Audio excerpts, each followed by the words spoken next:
maybe I need to wait until the overlay shows up? Yeah, whatever.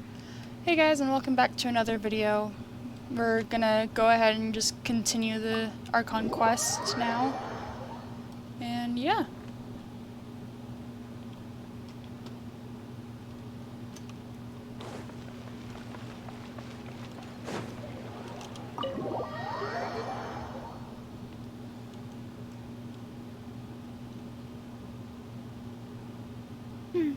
I came here several times with my father when I was little, but stopped eating here as often after growing up.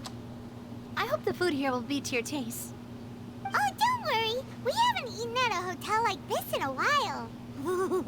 Paimon's getting excited already. In that case, I'll go order for us first. Please wait here a moment.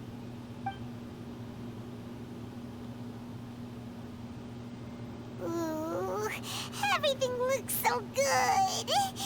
People in Fontaine sure know how to enjoy life. Why, of course. Go ahead, try whatever you like. If the food's good, I'll make a group reservation for the rest of Spina di Rosula next time. And if it's not? Well, then I'll still bring everyone. Albeit with only one dish per table. You, sure have your own way of doing things. Oh, we called this a farewell meal, but we could also treat it like a victory feast, right? We did just win that case after all. Oh, true. Very true. In that case, boss, we'll have another 2 dishes. Huh?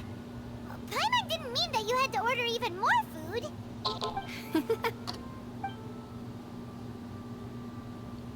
Speaking of cases, do you think that the mastermind behind the serial disappearances will get caught soon now that this has all happened?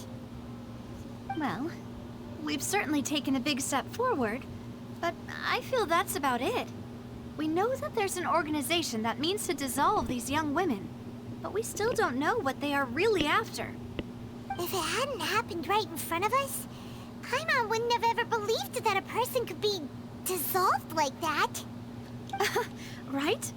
Yet it was because this was such a preposterous notion that the investigation could never really move forward before. Ugh. If only that guy could have finished speaking! We were so close to hearing who was behind it. In such investigations, even the smallest step can seem like a yawning chasm if the trail of clues is cut off. To be honest, I don't have high hopes for any follow-up that the authorities might conduct. It's not that I don't have faith in their ability, it's just that a different perspective is required in some matters. It's easy to guard against and deceive a single narrow perspective. A shift in thinking is required at such times in order to produce a breakthrough. Which is exactly why the Spina di Rosula exists. Those highfalutin folk are not all-knowing. That's why we exist. To seep into the cracks where filth falls through. Where their watch fails them. That's the kind of problems we solve. Seems Paimon thought things were simpler than they actually are. It's all right. Well, this was supposed to be a farewell meal, so I doubt you have further interest in this business, right? Let's talk about something else. Like, what are your future plans? That's true. We didn't have a chance to speak to her after the trial ended. It didn't really seem like the right time or place to do it anyway. I see. So, your primary objective, which has been foiled so far, was to have a chat with the Hydro Archon. I've heard that there's a long line of people waiting to meet Lady Furina. I suspect you'll be waiting for quite a while, considering that you missed your chance today. Yeah, we've heard that she's super popular here in Fontaine, and that it'll be tough getting any of her time. Well, would you consider some more, unique ways? Perhaps even methods of, let's say, questionable legality? Guess that's Spina di Rosula's boss for you. Chock full of sketchy ideas. Well, what did you have in mind? Well, One way would be to infiltrate a performance troupe at the Opera House, only to abandon your act at the play's climax and ask to speak to her after the performance. I'm sure Lady Farina would be eager to see the ending, and would agree in order to finish watching the play. Don't you think? Could you suggest something a little more practical? This plan seems pretty hard to pull off. We'd have to go learn how to act, and acting's really hard. All right, here's another. Find a way to conceal yourselves under her bed. Then wake her up in the dead of night and demand answers. Don't let her go back to sleep until she answers all your questions. I can personally testify that this one works. When I'm sleepy, I'll do anything as long as I can finally get some sleep. That might work, but that's not really the problem. The problem is we don't want to get ourselves arrested. Ah, valid point. I overlooked that part. I was just thinking about leveraging a person's desire for sleep. All right, no more joking around. Huh. Perhaps you could... Oh, I don't know. Cut the line when she's on a break. You did defeat her in court, clearing citizens of hers from false accusations. False accusations she had nearly upheld personally. I imagine that she feels quite ashamed about the whole thing. You mean that if we catch her while she's on a break, she might be too embarrassed to refuse? Oh, that does make some sense. Why don't we give it a try after this meal? You know, strike while the iron is hot and all. Huh? Paimon, did you drink my Fanta? Was this your drink?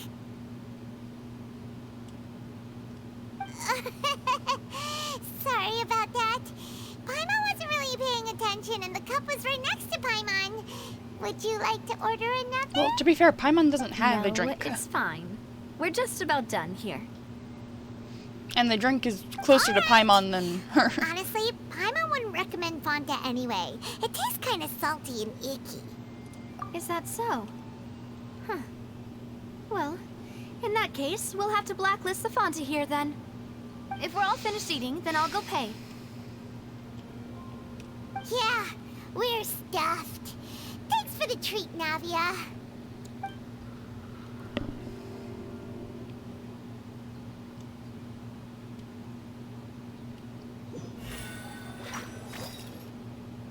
Oh, so full. Paimon can barely float anymore. Nah, that would be so... normal. You know, like you. Okay. As for expenses this month, we're left with... Hey, Navia! What are you doing over there? Oh, nothing. It was just a meal, you know? Nothing the Spina di Rosula can't cover. Let's get ready to try to meet the Hydro Archon again. Bye, Navia! So this is goodbye, huh? Well, if you do encounter any other trouble in Fontaine, you're always welcome to contact the Spina di Rosula. I'll give your request the highest priority. In any case, I wish you smooth sailing. I'll see you again, partner. See ya!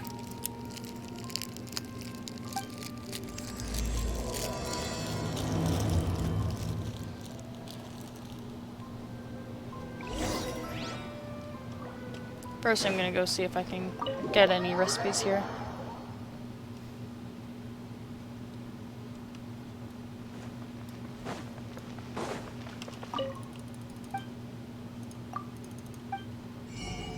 Oh yeah, definitely lots of recipes.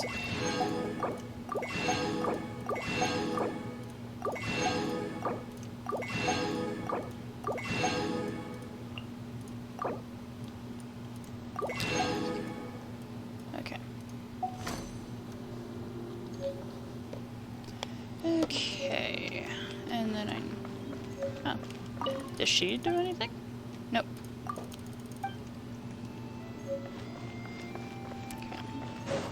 Oh, there's another floor? Quit following me.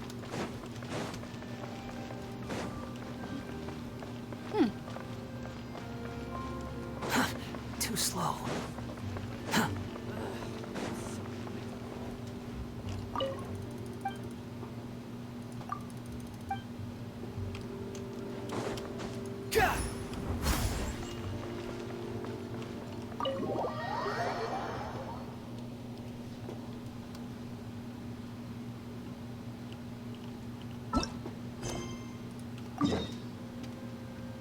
Okay.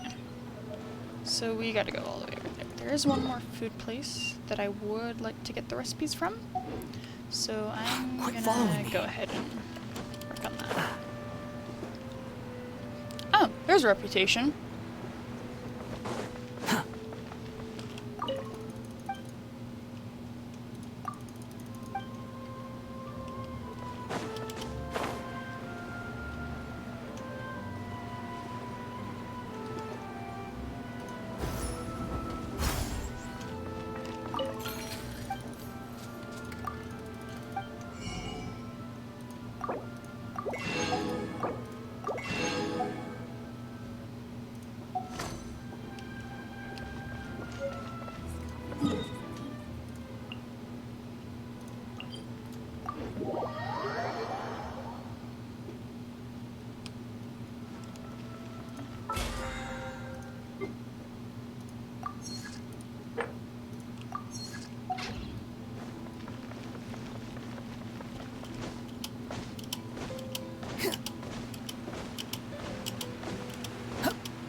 There aren't many people around anymore. Looks like that boat we took to Araneas might have been the last one. Vache. Looks like we're back here again. Huh? Traveler? Are you hearing voices again? Ugh. That's kinda spooky. Are you sure we don't want to come back in the morning? Vache? Vache. Hey, why are you still walking towards it? There might be something nasty in the water. Huh? Hang on. Paimon can kinda hear a voice. It's calling for Vache, right? Hey, traveler? Stop walking! Come on, wake up!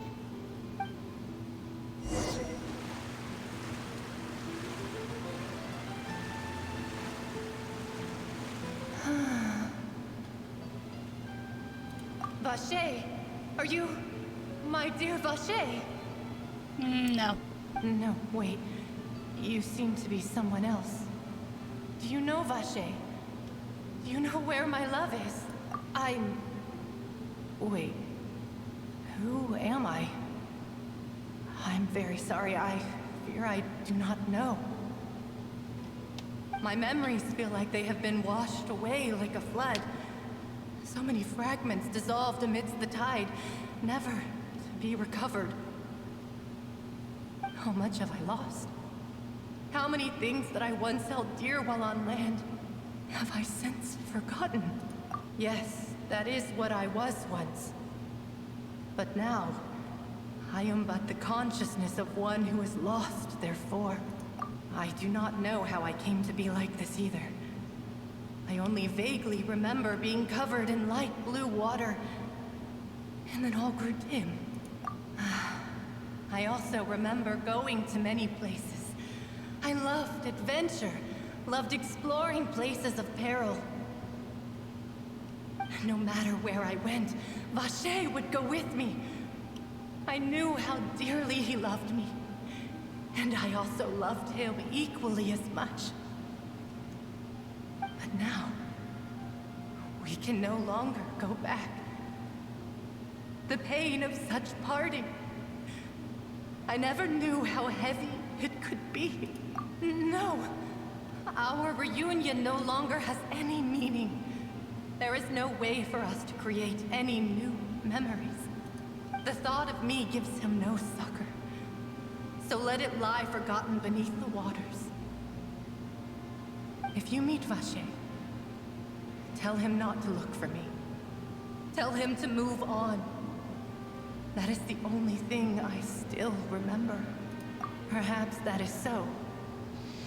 As I was submerged in the waters, losing consciousness, I saw Vache above the surface. His eyes were filled with such sorrow, such longing. If only I could have comforted him, told him that I did not suffer. Indeed, I had felt a great warmth. Is that what you call it? Dissolving. If anything, I consider it a form of release. It was a state of neither fear nor frenzy, with only an endless peace, like the water's still surface. I could also liken it to being a thirsty person who drinks water for the first time, and only then sees how they have lived for so long in a world of endless want and anxiety. I think I hear your companion. It's time for you to go, I think. Farewell, then. I am glad that you were able to sense my presence. Remember, if you see Vacher, tell him not to seek me out any longer.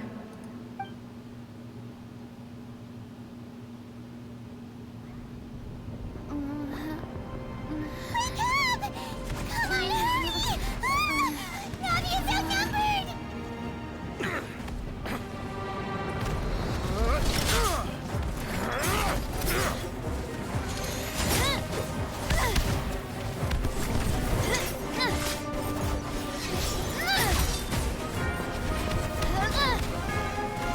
Demoiselle, look out!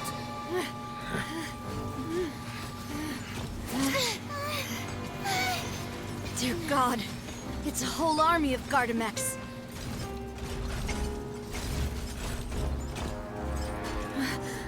Clorinde?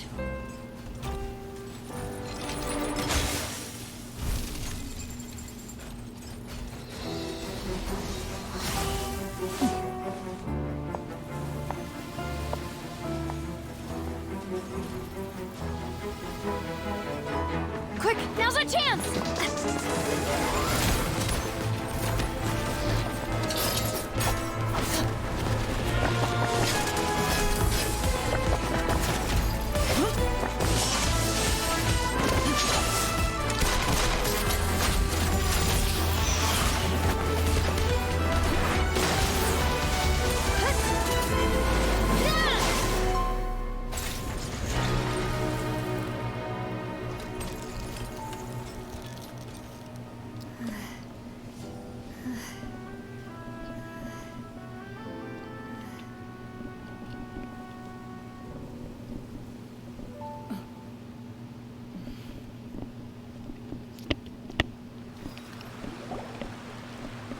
I should thank you for lending us your sword there, Clorinde. But before I do so, could you explain how you managed to show up here? I followed you. It seemed to me that danger has followed you more closely as of late. I believe that following someone without their knowledge is actually called stalking, is it not? Mr. Callus's last wish was for me to ensure your safety, and I will not betray his trust. He would do the same, were he alive today. Do not speak of my father! Sorry, Demoiselle. I was not strong enough. Thank you for your aid, Miss Clorinde, but do keep an eye out for your manner of speech. I believe we all wish to avoid unnecessary emotional harm. Sorry, I did not consider your feelings. Whatever. What else do you know? How did you come to the conclusion that I'd be in grave danger? I doubt I know much more than you, but I believe that the mastermind behind the serial disappearances is very powerful. Your performance tonight will almost certainly attract their attention. I'm sure they've known about me. To be honest, I'm shocked it's taken them this long to act against me. And what about these Gardamex? I thought only those associated with the Maison Gardiennage could control them. None of these mecha have serial numbers. I was sure to check a moment ago. They are not the ones used by the authorities to enforce the law. I can only conclude that some powerful or wealthy party must have obtained them via illegal means, deploying them as a private force of sorts. What? Your point being that they're out of Spina di Rosula's league, then? Yes. Be careful, and do not act rashly. I will continue investigating no matter what. We will bring the truth to light.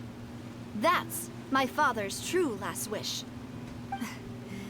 Regardless, thank you for your help today, Clorinde. But if you get any ideas, tell me first. I don't much appreciate being followed. I do not think that they'll strike again anytime soon. so I shall stop following you. Hi, Mama. Good day, all.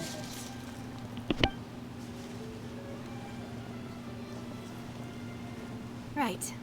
I suppose that's the best news we've gotten today. Demoiselle, I believe that Miss Clorand was being sincere with you. If we tried, we could attempt to thaw relations a little. I know, she's... Oh, thank goodness! Paimon thought we were done for! Those Gardamex came out of nowhere while you were unconscious, and Nadia and her gang saved us!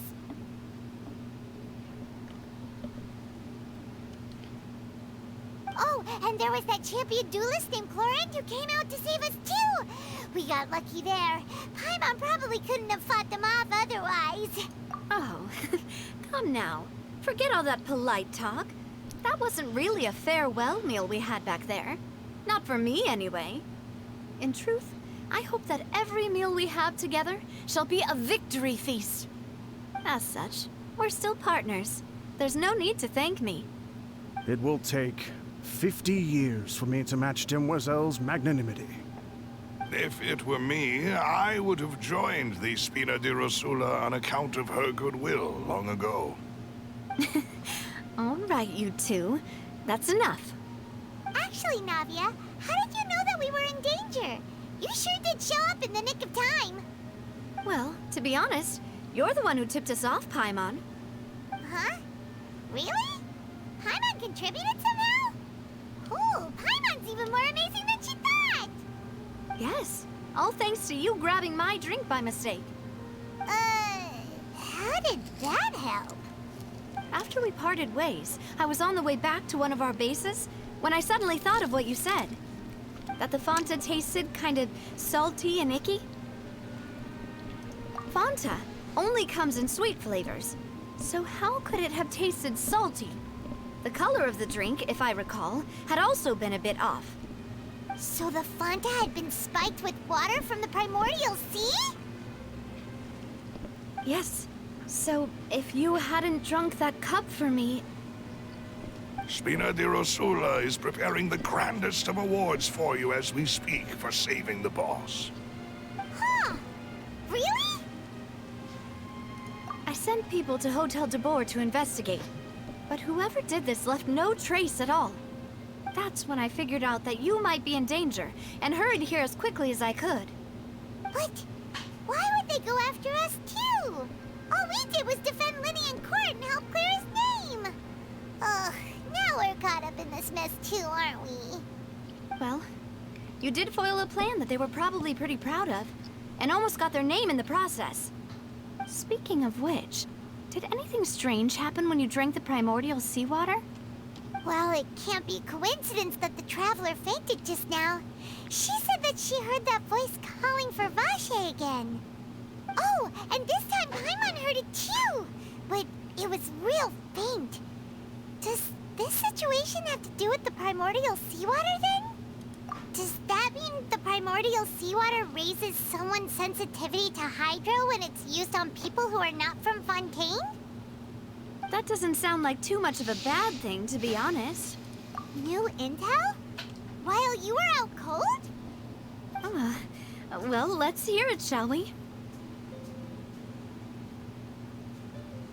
Oh, that is important. Vache. That name doesn't ring a bell. I suppose he hasn't stepped forward as a witness in court lately. Since he saw that young woman dissolve, he was at least at the crime scene. But he never gave testimony or any information regarding people dissolving in the primordial seawater. Yes, thank you. This is very important information indeed. We will continue to investigate. Oh, you mean you'll help us investigate? Well, you did say that our farewell meal didn't really count. That means we're still partners, right?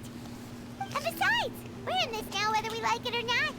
You're not gonna let those people who targeted us get off the hook so easily, are you, Traveler? Demoiselle, do try not to look quite so pleased. You are the face of Spina di Rosula, after all. You talk too much. Well, in that case, let's head back to one of our bases, shall we? I'll arrange accommodations for you. We also have some plans to go over, and hopefully we can deepen our bonds as partners. But we'll take that one step at a time, I guess. Don't worry, you two. With us around, our base is definitely secure.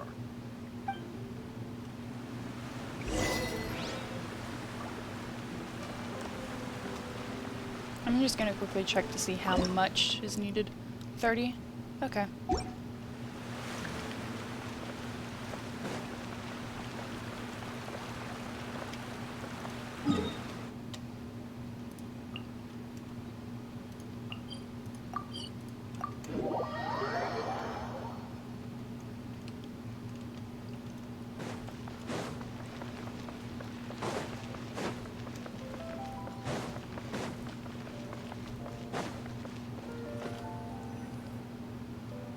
It's right up ahead, but let's make sure we weren't followed first. I've been keeping watch, Demoiselle. I haven't spotted anyone suspicious thus far. Very good. But let's not let our guard down for now. I shall find rooms for our respected guests. Thank you, Malus. Now, let's continue, traveler.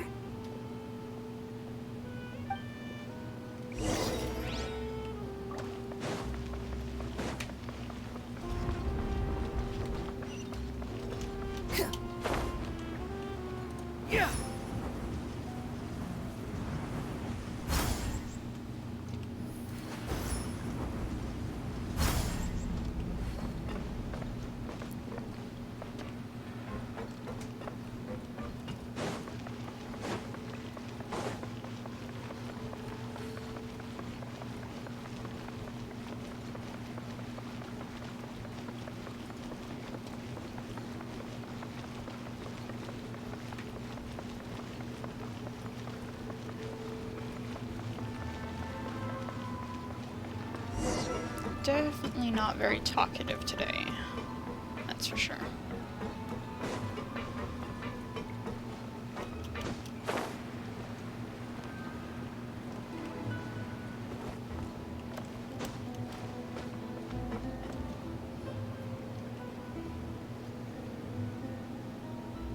So, this is your base? It's not quite what Paimon imagined. Your accommodations have been arranged. Under the present circumstances, I can confidently say it's the best we have. Well, our funds have been a little tight lately. After all, we don't allow illegal or unethical profiteering. In fact, our funds often come from citizenry who support us. Seems like it's tough times for everyone. But if you have the support of the people, that does sound like it's worth it. To be honest, our financial situation was a lot better back when my father was in charge a few years ago. I'm afraid I'm not quite his equal. Your father... he was the previous boss of Spina di Rosula, right? How did he... Demoiselle, if you'll allow me to explain. No. I'll explain it myself. I suppose I couldn't run from this topic forever. And as partners, this is something I hope they can understand. My father's name is Callus. Yes, the same one they call Callus the Unfaithful in the streets. 3 years ago, he was accused of murdering his own friend. But he chose a duel to defend his honor instead of standing trial. He died in the duelist's ring. Oh no. But I do not believe my father was a murderer. I'm sure he was set up. At the time, I believed that if he only stood trial and was duly investigated, something amiss would crop up and prove his innocence. But strangely, he not only requested the duel himself, but rumor has it that even after being seriously injured, to the point where he could be deemed as having lost the duel, he refused to surrender, determined to die in the arena. 3 years later, I still don't understand why he did that. How could he protect his honor if he's dead? The closest piece of info I have is that my father had been investigating the serial disappearances case at the time of his death. Ah, so that's why you're so determined to get to the bottom of that case. That's right. I've also tried to investigate the murder my father was implicated in, but I haven't found a single new clue in my countless reviews of the investigation records. However, I believe that if the murder case is related to those behind the disappearances, they must know something. I must know what really happened. Was my father coerced? Framed? Even if he really did kill his friend, I must get to the truth. If only he'd been more open with me when he was still alive. He even hid the fact that my mother died due to complications when giving birth to me. And now, here I am investigating his death. You really are a handful, aren't you, Papa? Demoiselle, please, if there is anything I can do, anything at all. I also will never believe that Master Callus murdered anyone. There are none whom I respect more than the two of you, Demoiselle. Master Callus did so much good in life, yet all it took was one murder case for him to be dubbed Callus the Unfaithful. Even our supporters decreased greatly due to that incident, hence our strained finances at present. Wait, if Callus was such a good man, wouldn't people at least be a little suspicious when he was accused? No. Perhaps people just revel in that kind of drama. It's not something exclusive to people from Fontaine, really. Everyone's like that. People love watching the evil turn over a new leaf, but they also enjoy watching good people fall into an abyss from one slip-up just as much. But how could... Never mind. If Callus was really falsely accused, we have to find the truth. He didn't deserve to have that happen to him. There is one other thing. Master Callus's opponent in the duel was Miss Clorinde. Oh, her? Well, then, isn't that as good as saying that she was the one who killed him? Yeah, that's not the sort of thing that you can just let go and move on from. Miss Clorinde has always placed great emphasis on the honorable nature of the duel. If her opponent doesn't yield, she will not stop either. She knew Master Callus beforehand and greatly respected him, but seeing how he was resolute in the arena, there was only ever one choice she could have made. It's not that I don't understand her at all, but I just can't deal with this yet. Don't worry, Navia. Paimon knows how you feel. You don't have to force yourself to do that. Afterward, Miss Clorinde told us that at the start of the duel, Master Callus requested that she ensure Demoiselle Navia's safety. Yes, that is our understanding as well. Oh, Papa. What madness drove you to ask the person who killed you to take care of me? All right, anyway, that's the information I wanted to share with you. Even if it did sound like I was just complaining towards the end. Thanks. You two should go and rest. This was quite a day after all. Yeah. Paimon's beat. Please, relax and get some sleep. We will ensure you rest soundly.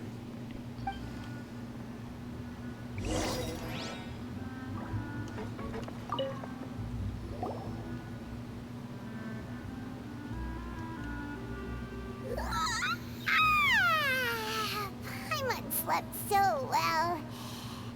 This place feels almost too safe. Huh? Navia?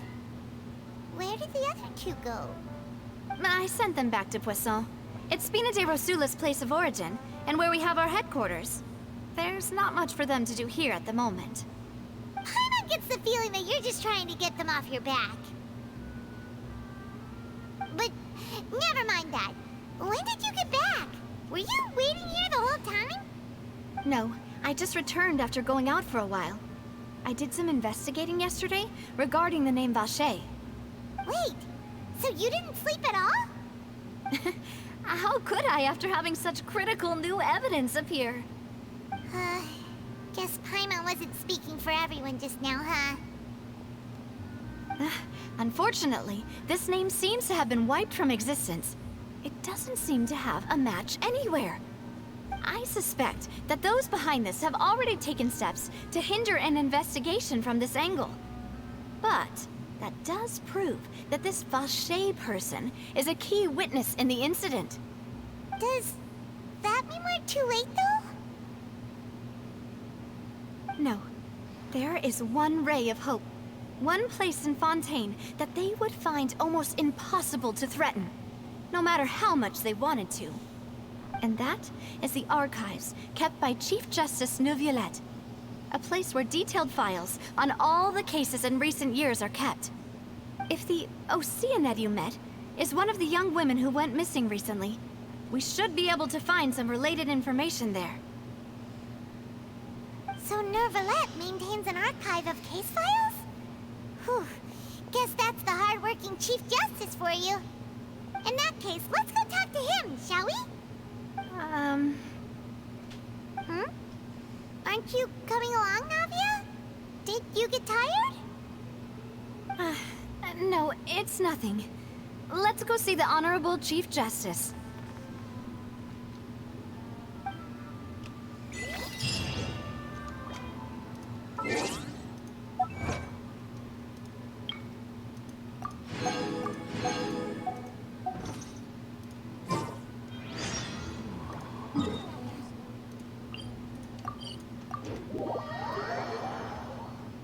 The Palais is right up ahead. Come on.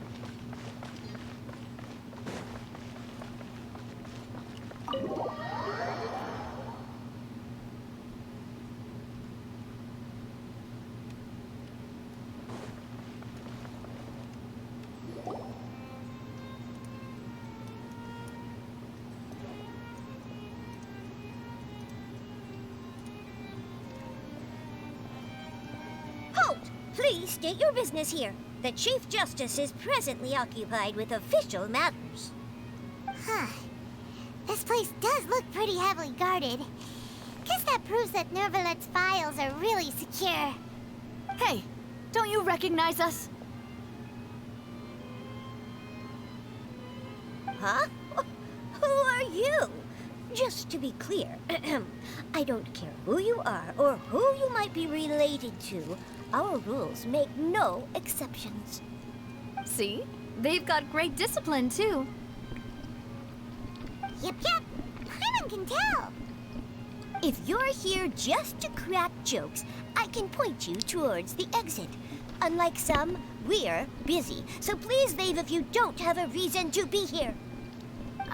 No. What I meant to say is, shouldn't you remember us from a few days ago? We were at the trial of the great magician Linny. Oh, yes, I remember. I read about it in the Steambird. You must be Linny's attorneys. It's all coming back to me now. We're here today to report and archive some information on a follow-up case. Huh. Is that even a thing? Of course. Don't worry. We're here on official business. You can trust us. All right then, I'll let you through. The Chief Justice is just inside. Thanks so much.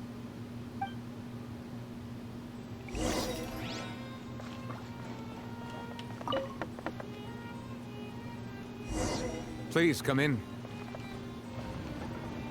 This is a big office.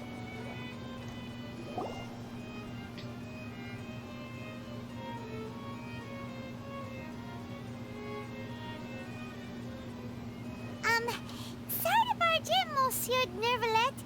We only lied to get in because we didn't know any other way. It's all right. Please let me know how I may be of assistance to you. So you're not mad at us? We're looking for a man called Vacher. He may have been an eyewitness in the serial disappearances case. If we can find him, we may be able to unearth some key information on the case. Ah, I see. In that case, please wait here a moment while I browse through the files.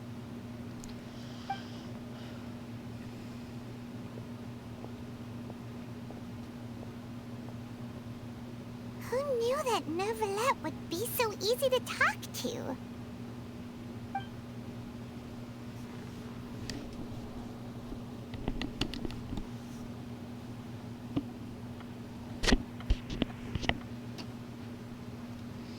Unfortunately, I'm quite certain that no one by the name of Vacher has been involved in any case, criminal or civil, in the past several years. There are no records of him either in the files or in my memory. Traveler, what if it was really just a dream? Is that so? All right then. Thank you so much, Monsieur Neuvillette. We'll take our leave now.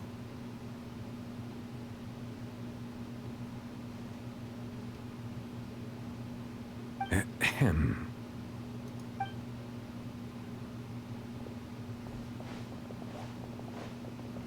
Miss Navia, I can understand how you feel.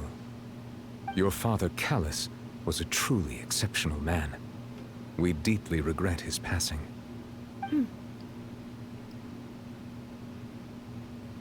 And what are you trying to say, Monsieur Neuvillette? Are you trying to console me?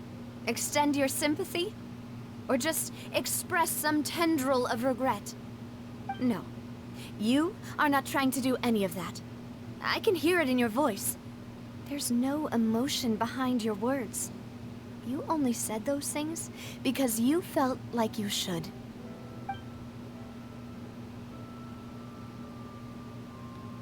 It's just like last time. After my father took his place in the duelist ring, I pushed through the guards to talk to you as a last resort. You even told me then that you thought there was something fishy with the case, yet you still allowed the duel to go ahead. In your eyes, the value of a human life is nothing compared to those cold laws you hold so dear. If you truly regret my father's death, then why didn't you call a stop to the duel? Why didn't you give me the power to stop him from throwing his life away? Why did you just let him die, despised and hated by all? Everything was hanging on a thread at that moment. Just the tiniest effort could have changed everything. There are still so many things I never got to tell him. So many questions he still owes me answers to. If you really have no heart, then just look me in the eyes. I, Navia, will show you the true meaning of regret.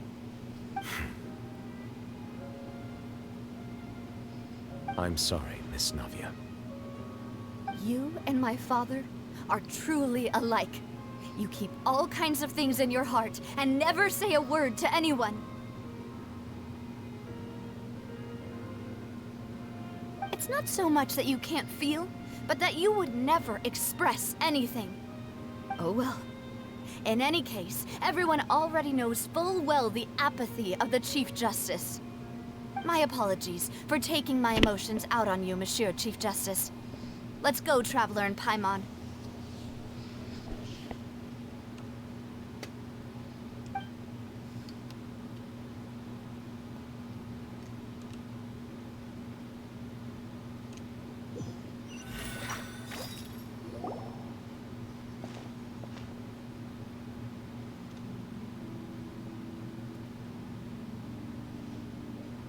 Navia, are you okay? I'm fine. Rain. It's raining. You're right. Wasn't it still sunny when we went into the building? And there shouldn't be any active trials today. How strange. Now that I think of it, on the day my father was convicted of murder, it was also raining. What is it? Did you think of something? Yeah, he was outside. It was uncovered and the rain could fall there. Why? Do you think the rain could have affected the crime scene? That thought has occurred to us before. We've even expanded the search area to try to account for that, but didn't find anything of value. Oh? Wait. You don't mean...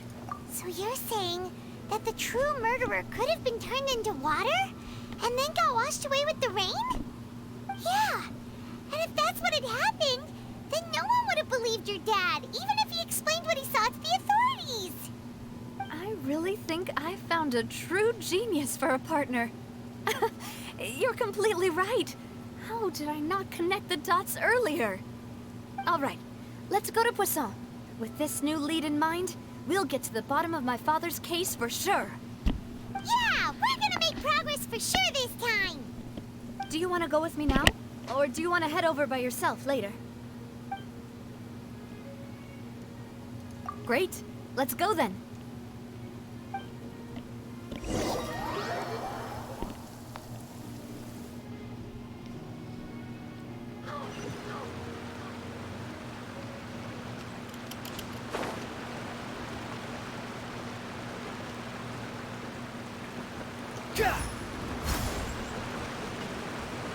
Quick fall.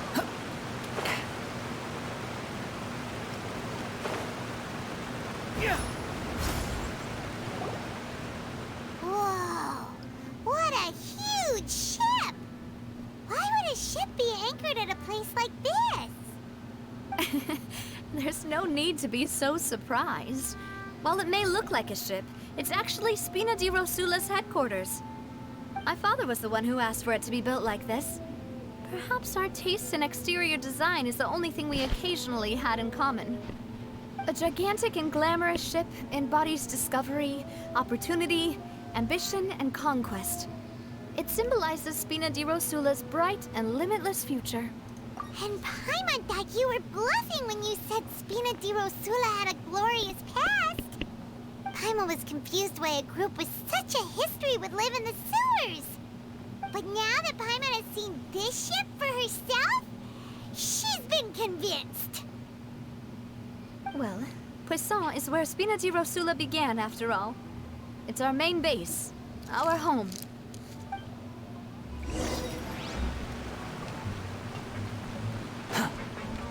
Quit following me.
Quit following me.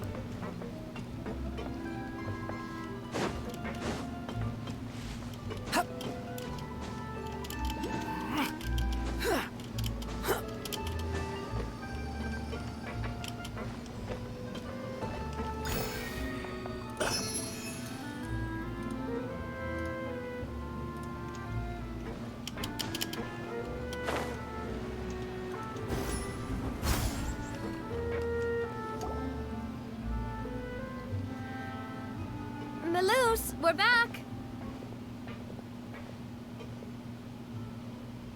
Apologies for the wait, demoiselle, and our most important partners. You said before that you still had some business at the court. What brings you back to Poisson so quickly? About that. It's because my partner here reminded me of something really important. You see, what if my father's case had something to do with water from the primordial sea? You still remember, right, Melus? On that night, it was raining? Yes, the case was quite similar to that of Mr. Linney's. Both were what you'd call impossible murders. Could you tell us a bit more about what happened before? Yeah, of course. Many years ago, something called synth began to gain popularity in Poisson. At a glance, it was a kind of drink that could excite your mood and produce many pleasant hallucinations. Wait! Didn't that guard guy who turned into water also mention that the primordial water could be used to produce some kind of potion? Yes, he did. Considering what we know now, It's almost certain that synth is created using water from the primordial sea. If you drink synth for an extended amount of time, you'll suffer many side effects, such as losing the ability to focus or control your emotions. And if you were to stop drinking it completely, you'll experience flashes of paranoia and anxiety while lacking energy to do anything.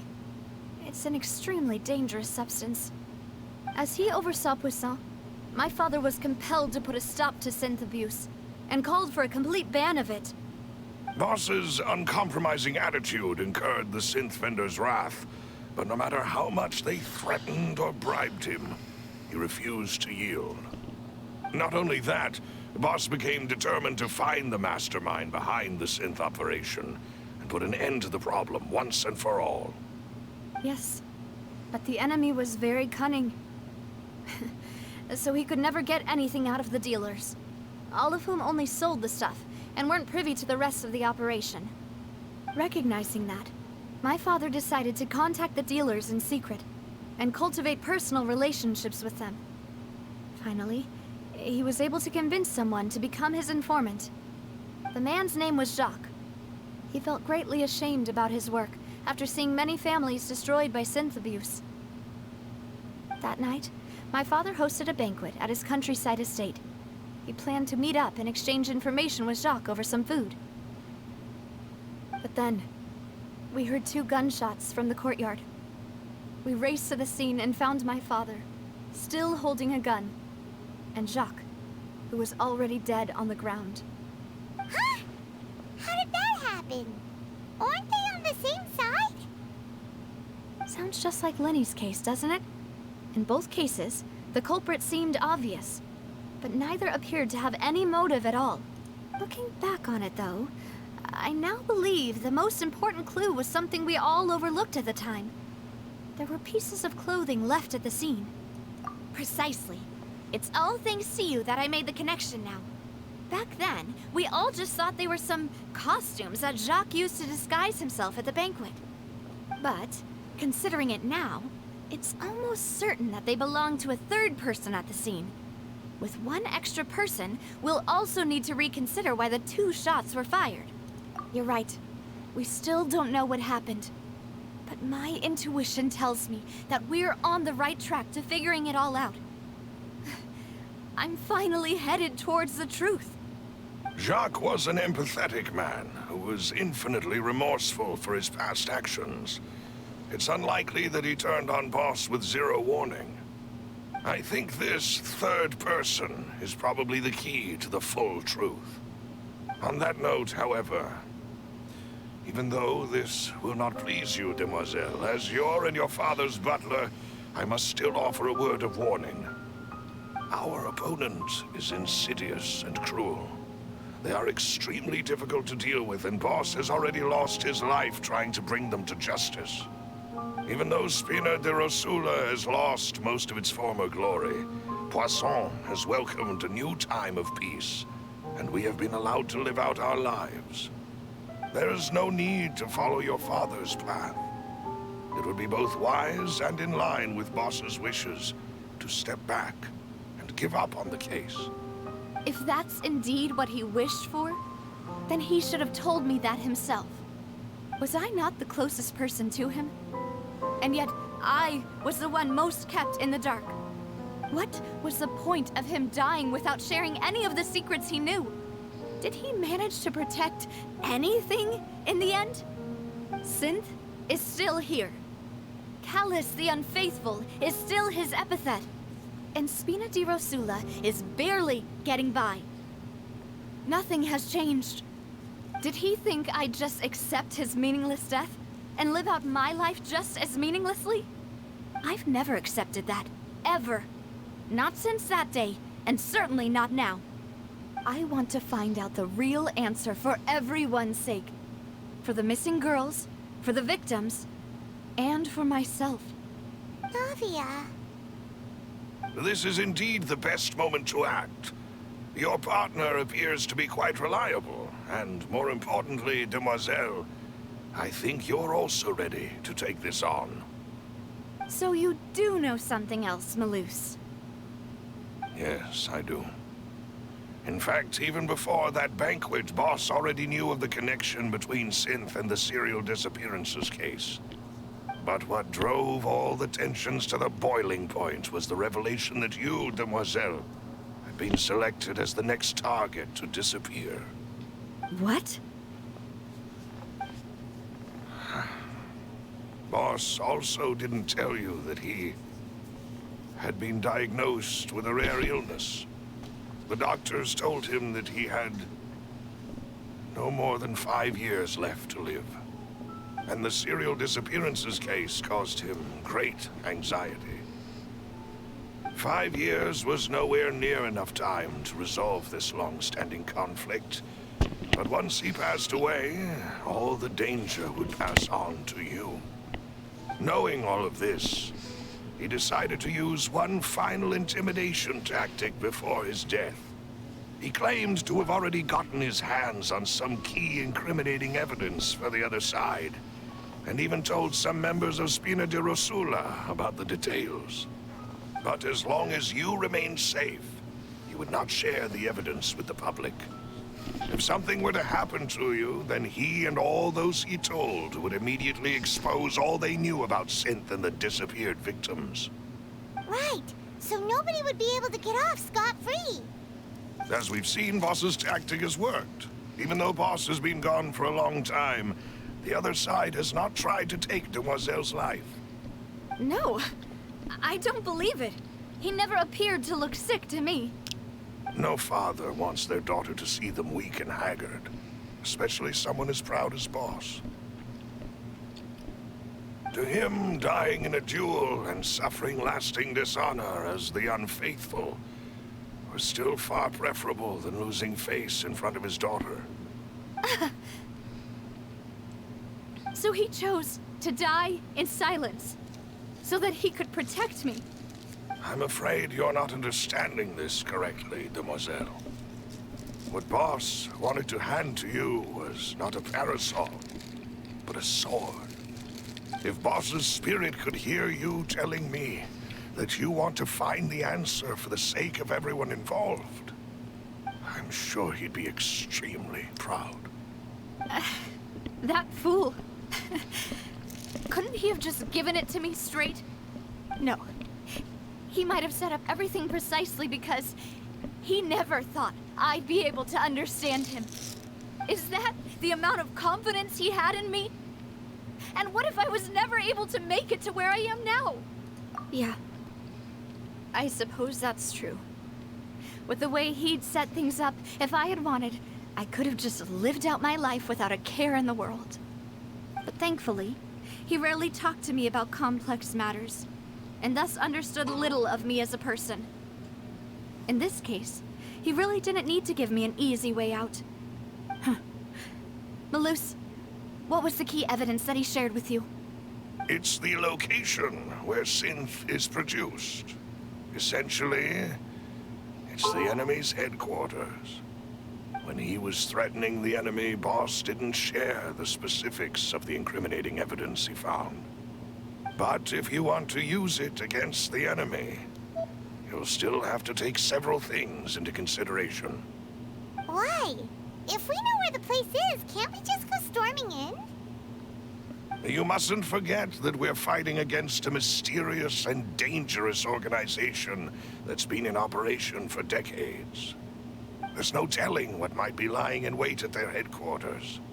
We also have no idea what kind of evidence we may be able to find inside, nor what people we may be able to capture.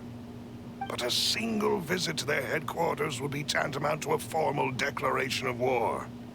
The worst case would be that we leave empty-handed, but also open ourselves up to full retaliation. Then, in that case, why not work with the Fontaine authorities? Well, you saw one of them dissolve during Mr. Linney's case. We have no idea just how thoroughly they may have been infiltrated. Huh. That's true. Seems my father really had no choice. But things are different now. It should be a lot easier to prove the other side's guilt, now that we've connected Synth with the disappearances case. You sound like you've put a lot of thought into this, Malus. I am the butler, after all. I live but to serve the boss and Demoiselle's will. I've always been willing to take on any kind of risk for your sake. But considering my relative lack of ability, I've spent my time keeping secrets, performing basic investigations, and waiting for the right time to come. Thank you for all of that, Malus. Have you discovered anything new in the past few years? Let me think.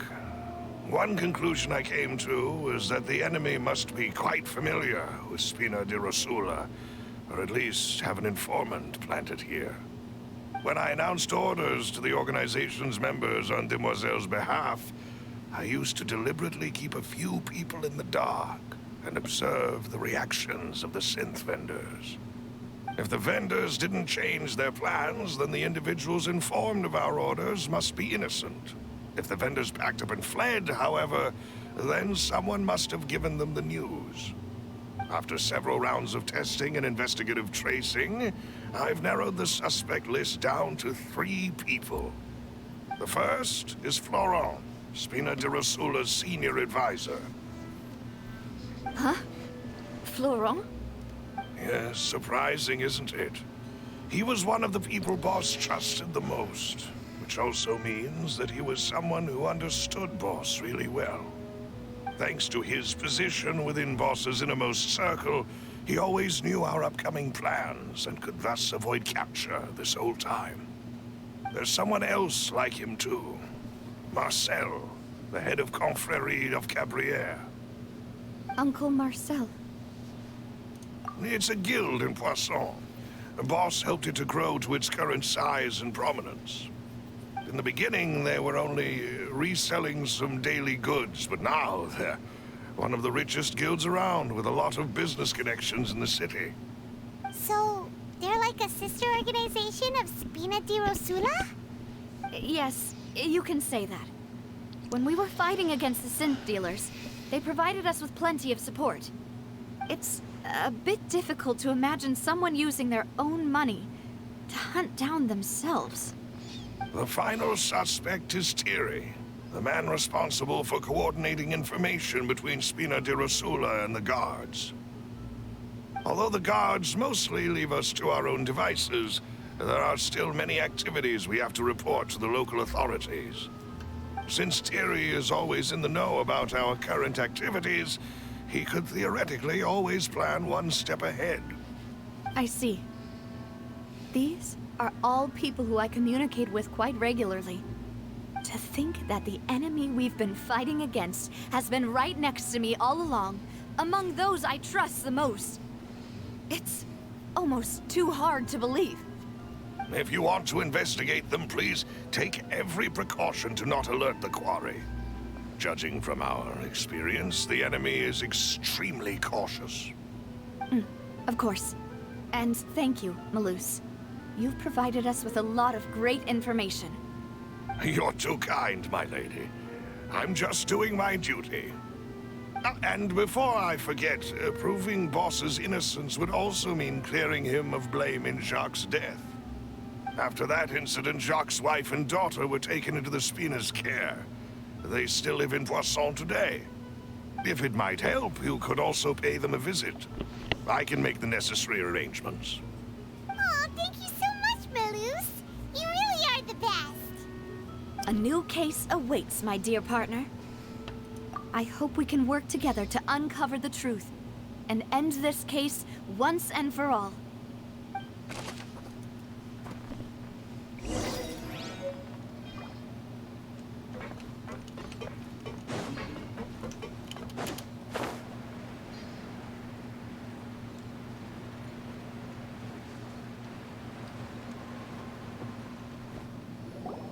It is settled, then. Please excuse me, and enjoy your conversation at your leisure. Thank you for arranging everything for us, Malus. Excuse me, miss. Do you need anything from us? Oh, Hey, Navia's all quiet.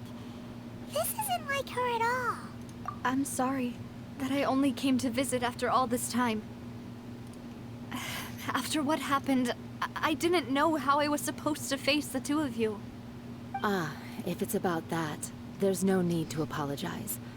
After my husband died, Spina di Rosula sent us a lot of mura and support. I understood your guilt and apology to be genuine. But aren't all of those things nothing compared to the loss of Jacques? I can understand the kind of pain that comes with losing a father so needlessly. You don't understand at all. I didn't know how to face you, because I didn't know what I could possibly bring as a consolation gift. I know only the full truth could bring closure to you, and to all of us. I'm sorry. I appreciate the sentiment, but you don't have to carry all that guilt.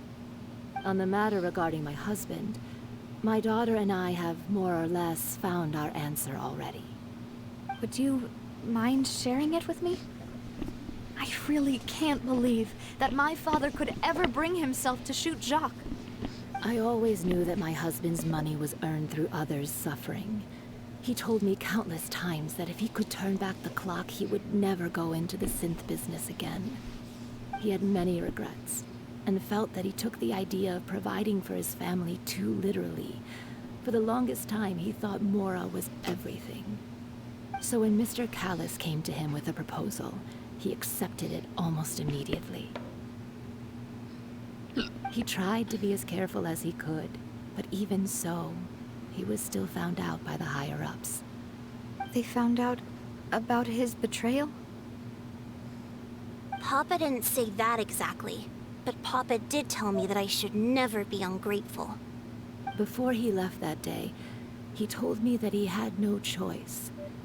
It was only later that I realized it was his final farewell to the two of us. I don't know that for sure, but you could say that's the conclusion I eventually came to. Which is why I'm the one who should feel guilty. Callis had always taken great care of us, both when he was still alive and after he passed away. Even if he fired the shot that killed my husband, it was likely in self-defense. It is impossible for me to hate him for what he had done. But Mama, why is Papa still the bad guy if he did the right thing? Papa always wanted to be a good man, so why did he have to do a bad thing in the end? Well, things aren't always as they seem. You still feel like your Papa was a good man, right? Yeah, Papa was a really good man. The best in the whole world. Then you should hold on to that. If a good man had to do a bad thing, then he must have had his reasons. Regardless of whether he left you a parasol or a sword. He must have done so to give you a better life.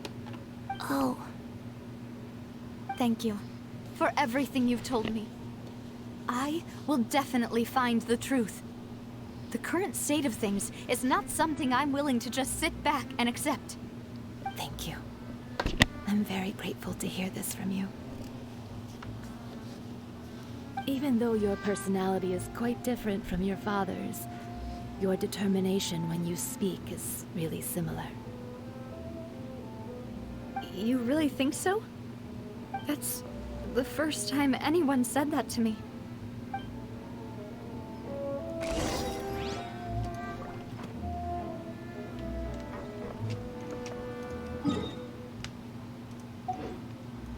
Are you okay, Navia? I'm fine. Don't worry. Let's investigate the 3 suspects next. Florence should be nearby, and we should be able to find Thierry and Uncle Marcel in the city. I'll get myself together on the way, so please don't worry.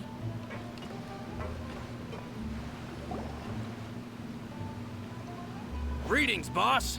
How may I be of assistance today?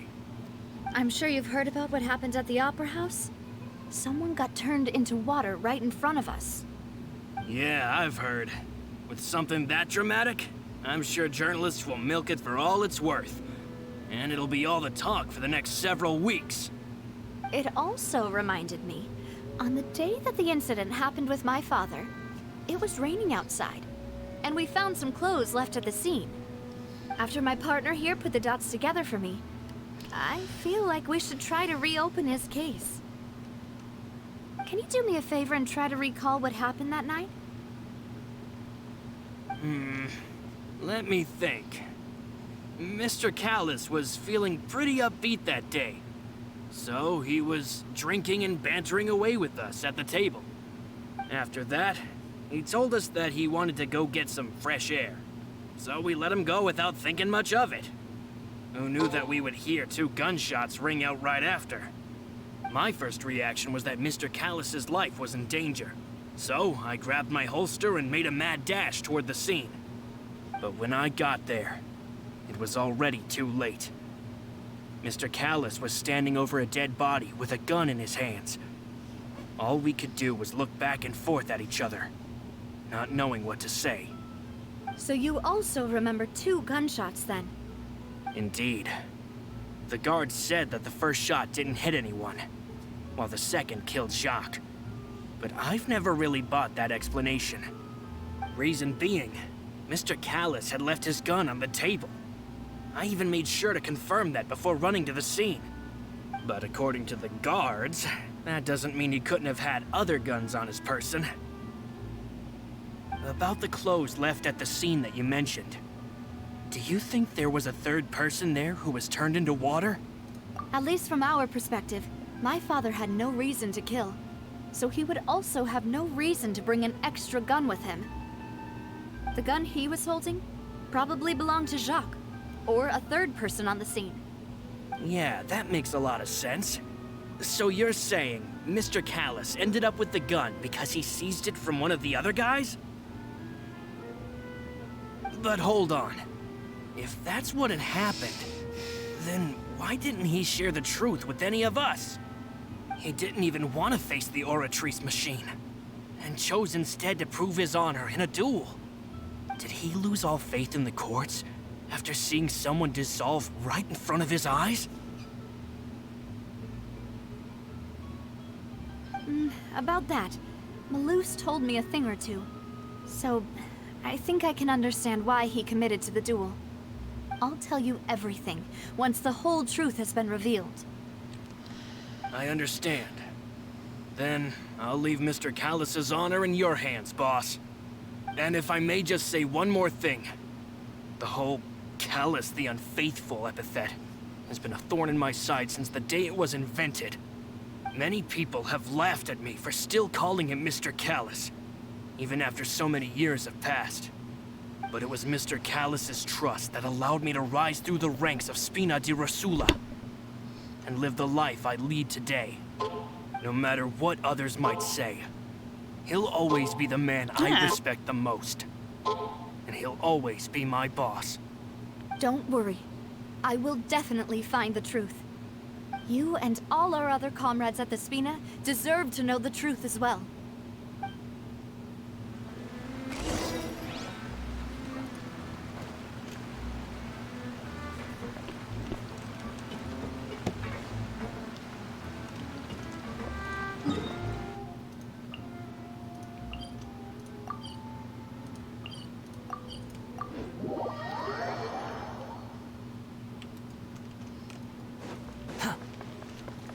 Let's actually also drop off all my oculi too while we're here.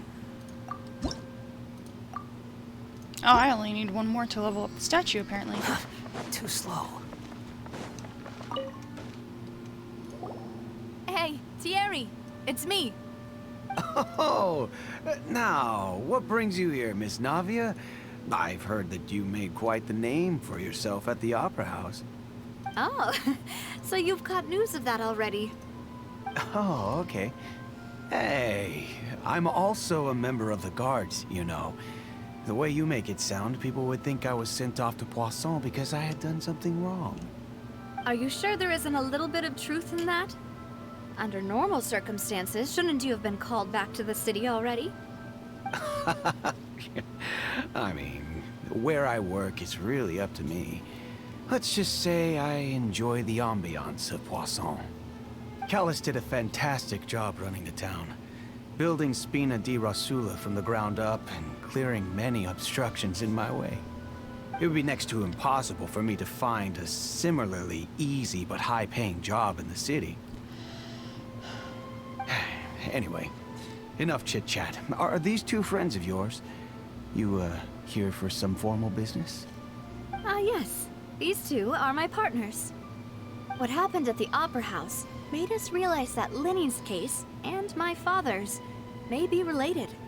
We're trying to reinvestigate the details of my father's old case. Ah, I get it. You think there might be more to the case now that we know people can be dissolved into water, right? I was also flabbergasted when I first heard of it. If you want to go through the original files from your father's case, I can help you look for them. That'd be much appreciated. Thank you. Actually, I have another question. Do you have the authority to dispatch Gardamex? Of course. Without them, I couldn't possibly handle Poisson on my own. Why do you ask? We definitely can't use them to forcefully get more evidence for your father's case. Well, you see, just recently, we were attacked by a horde of unnumbered Gardamex in the city. So, if you hypothetically wanted to do something against me, all you would need to do was get rid of the mecha serial numbers and send them after me. Then you think too highly of my abilities. Dispatching mecha is very different from controlling them. If I had to make an analogy, when you order a dish, the chef will make it for you. You can ask the chef to cook, but not to massage your shoulders or carry your baggage. If you try to make unreasonable demands, the chef would just think you're out of your mind and ignore you completely. The same goes for me and my Gardamex. Removing a serial number is also not as easy as you might think. There are a lot of complex steps to it, and it's almost impossible to keep it a secret. So I can promise you, those mecha were definitely private units. They're certainly not cheap. So, whoever their owner is must be super rich, powerful, or both. Now that you mention it, though, being in the synth business would definitely be profitable enough to afford this. Oh, then you're officially in the clear, Thierry.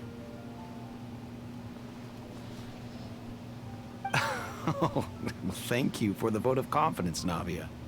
Jokes aside, I'd like to wish you all the best with your investigation. I'll be staying in the city for a little while, so just come find me if you need any support from the guards.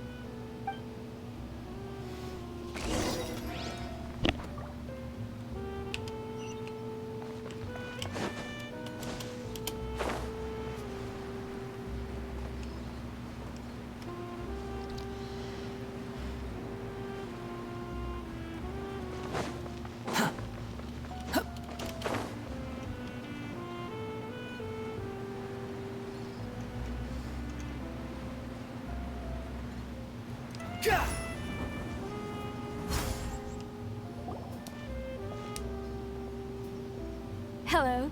How may I help you? I'm here to see Marcel. Could you please let him know? You can just say Navia's looking for him. Sure. I will let him know right away.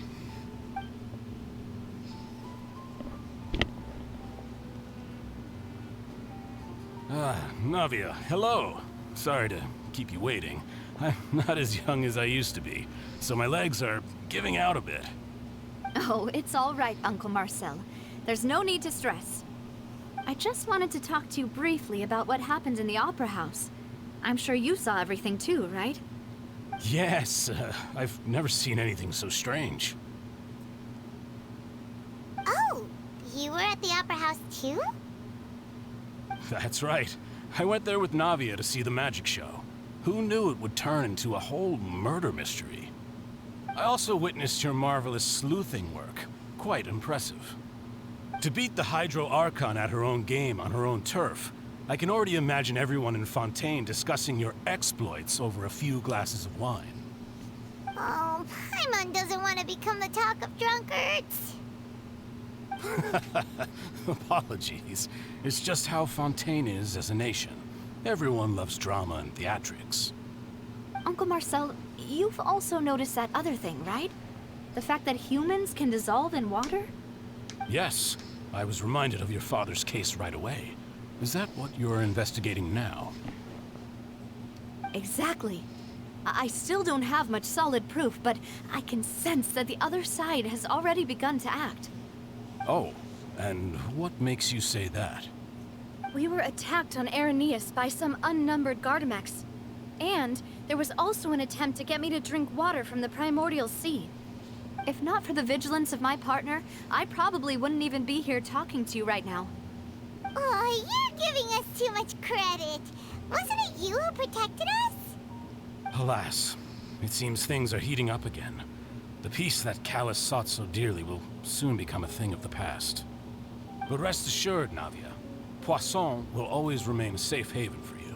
If you're scared, you can always return there. If anyone dares to lay their hands on you there, the Confrérie of Cabrières will use its funds to the last Mora to bring them to justice.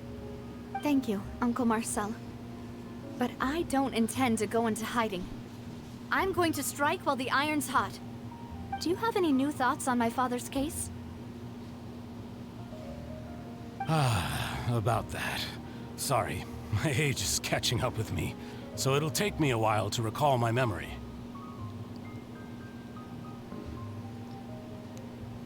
The Confrérie was responsible for that banquet, so I was out and about the whole time making sure things were running smoothly. I didn't even have the time to drink with the guests. Then I heard the sound of a gunshot, and the rest was history. Oh, it's okay. No need to push yourself. We'll ask around some more. See if there are any valuable clues elsewhere. Sounds good. Just let me know if you ever need Mora. All my wealth comes from Callus's patronage and support. I'll spend however much it takes to clear his name.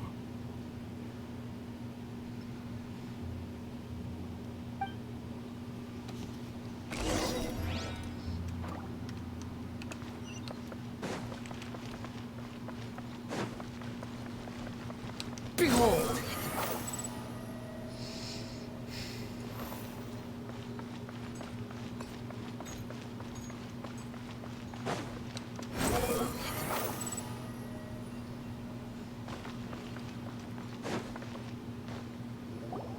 We've talked to all three suspects, purely based on their conversations with me. None of them sounded particularly suspicious. That last guy, something about the fact that he just said gunshot. I suppose that's to be expected, though. If a single conversation's all that's needed to find them out, then my father wouldn't have needed to investigate the case for so many years. Anyway, even though we didn't make a breakthrough, let's still compile what we were able to find. But where should we start? Ah, you're right!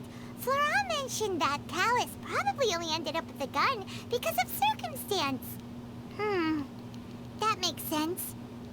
According to Jacques' family members, he already told them that he had been discovered, and that he had no choice before he left home that day. If I had to guess, he probably received an order from the synth boss to kill my father. Had he refused, he and his family's lives would have been forfeit. So, Jacques fired the first shot?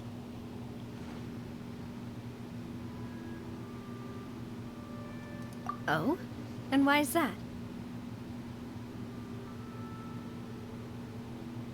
Ooh, that's a good point. Jacques probably already knew that he was just being used as a tool for murder.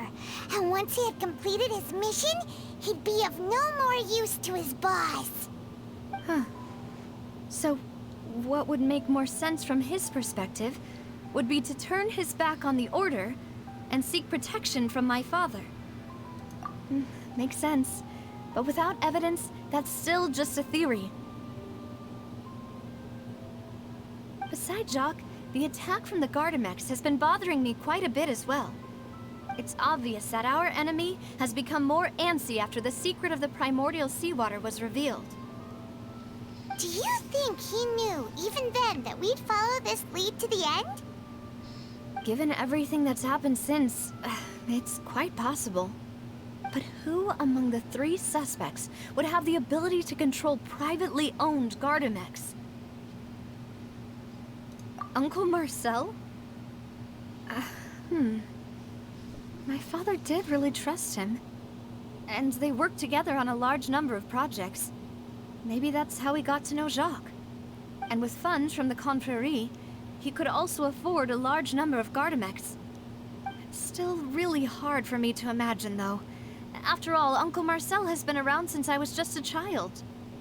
Also, wouldn't this mean he has been spending a whole lot of mora and energy to fight his own synth business?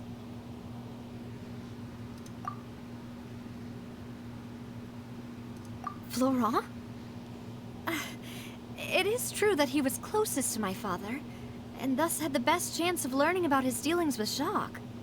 But as Spina di Rosula's advisor, his work mostly deals with personnel and security, so he shouldn't have much means when it comes to finances. So you're saying he's too broke to afford a mecha army? Exactly. He can't. And even if he could, I don't think he would be able to dispatch a whole group so quickly. Thierry, you say? Huh. It is possible that he's figured out a way to convert the Gardamex for personal use. But I didn't feel like he was lying when he was talking to us about the mecha. I also don't think he'd be able to keep that kind of tampering under wraps. Yeah. Had he actually tampered with the mecha, we'd be able to prove it with a simple check of the guard's inventory. If the mecha were taken from the guards, it should be pretty easy to find out when and how that happened. Who could it be?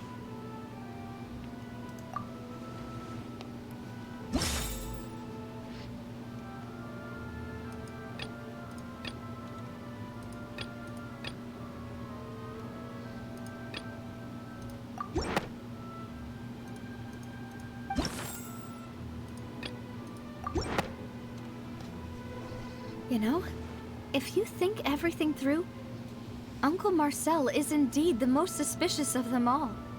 Could we be missing other suspects? Malus didn't know about the people turning into water thing when he narrowed it down to these 3, did he? Malus has always been very reliable, and his judgment of others' trustworthiness has been fair and well considered. When he laid out his case for the 3, the rationale he gave me made a lot of sense as well. The suspect is knowledgeable about the Spina's internal affairs, has the means to dispatch Mecha to assassinate us, and possesses significant intellect and foresight. Even if I don't want to believe it, I'm starting to see how things could all tie back to Uncle Marcel. Well, we still have another trump card on top of all the theorizing and speculating. Yes, Malus did say that charging straight in there would be extremely risky. But we don't have any other options right now. We need far more solid proof before we can hope to go charging in on our enemy. Navia, here you are. Oh, I've been looking for you. Huh? Aren't you the guy from the guards? Did something happen? Yeah. News came from Irenaeus just after you left. We've got another trial on our hands. Wasn't that place built specifically for holding trials? What's so newsworthy about this one? I know. But they said the person they're putting on trial is a Fatui Harbinger called Tartaglia. What? Is that someone you know? Yeah, we know him. Maybe even a little too well. Well, he's been accused of being the true culprit behind the serial disappearances case. It's absurd, don't you think? Wait, how? None of our investigations have had anything to do with him. That's what I thought was strange about it, so I came to tell you the news right away. If the charge against him stands, then it'll be next to impossible to get the guards to support any of our planned investigations. Right, because they'll think they've already found the culprit. Yeah, and it'll be a lot harder then to clear Mr. Callus's name. I understand. Well, partner, what do you think we should do? We still haven't found any conclusive evidence. Huh? Split up? What do you mean? Just as expected of my partner. Since this is a trial about the serial disappearances case, the culprit's attention will be focused on Irenaeus, leaving his home base wide open. You're right. This is our best opportunity. All right then, let's do this. I'll stall them at the Opera House and charge Marcel as the true culprit. I won't have any chance of making that charge stick, though, unless we find more evidence. It'll be up to you to make it back in time and hand the decisive evidence to me. We'll help you, just like you helped us in Lenny's trial. Demoiselle, please allow us to accompany you. I'm ready. Ah, Malou, Silver. When did you two get here? We heard that you'll be leaving Poisson and figured that you might require our assistance. It's our hope that your confidence will be bolstered with the two of us by your side. Thank you so much. Then, let's make haste for Irenaeus. Paimon, Traveler, I'll see you at the Opera House. See you then!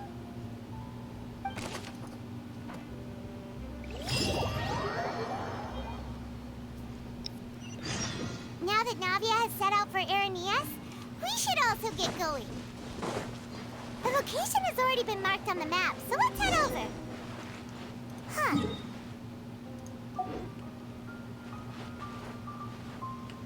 Let's go and try to find the entrance.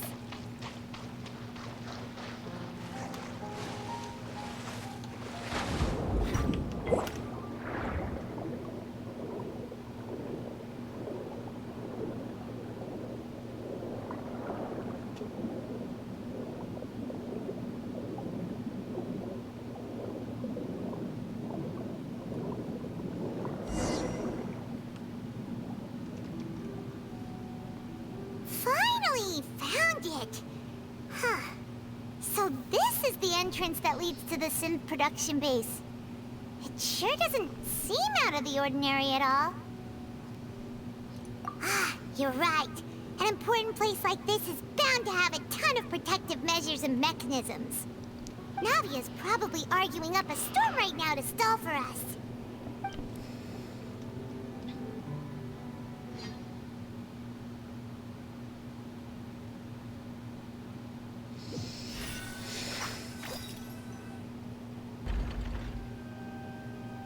It would appear that I must repeat my question again, Mr. Tartaglia. Do you accept the charge that you are the true culprit behind the serial disappearances case? To be perfectly honest, I don't understand your country's complicated court system, or the reason why I'm being charged with something I've never even heard of. However, I did hear that people who have been charged can choose to participate in a duel to clear their name. Is that right? Yeah, I figured he'd choose that. As long as I accept the charge, I can have an all-out fight with that champion duelist Clorend, right? I've got to admit, that's one of the most enticing offers I've ever received. When I privately sparred with her last time, she was obviously holding back. Real disappointing. Hey! Don't you understand? You're currently the prime suspect for a major case. This isn't the place for you to be looking for fights. Oh? Sounds like the Hydro Archon wants to lecture me on the ways of the Opera House. Then why don't you duel me too? I'm the kind of student that learns best in the heat of battle. No. That's not what I meant. Alas, it would appear that communication with the defendant is going poorly, and we have made very little progress. In that case, let me explain everything from the very beginning again. The goal of this trial is to determine the culprit behind the serial disappearances case. That case had nothing to do with him. You've got the wrong man. Huh? What's going on? Why is she interjecting again? I told you it couldn't be one of the Fatui Harbingers. Miss Navia, this is the second time you've interrupted the court proceedings. I only tolerated your behavior last time because you were able to provide the court with a key eyewitness. But that was an exception rather than standard court protocol. I can very well charge you with contempt of court for your interjections. Oh, please. Did you ever think I had any respect for this place's pointless theatrics? We can put that discussion aside for now. I'm not here to argue with you. I'm here to charge the true culprit behind the serial disappearances case. And if my charges prove true, then Tartaglia here will be proven innocent by default, correct? Oh, a young lady has charged in and offered to clear my name. How fascinating. Well, I'd gotten half bored to death by all these rules and procedures anyway, so I'll take you up on that offer. So, Your Honor, is there nothing else for me to do now? You may take a seat for now in the audience, but that doesn't mean the suspicions against you have been lifted. Now then, Miss Navia, who is the person you would like to charge instead? That person is...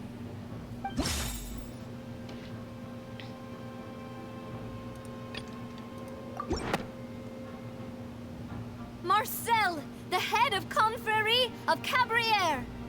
Huh? What confrérie? Never heard of them in my life. I've heard of them, but weren't they Spina di Rosula's sister organization? Oh, is this going to be a friends to enemies type situation?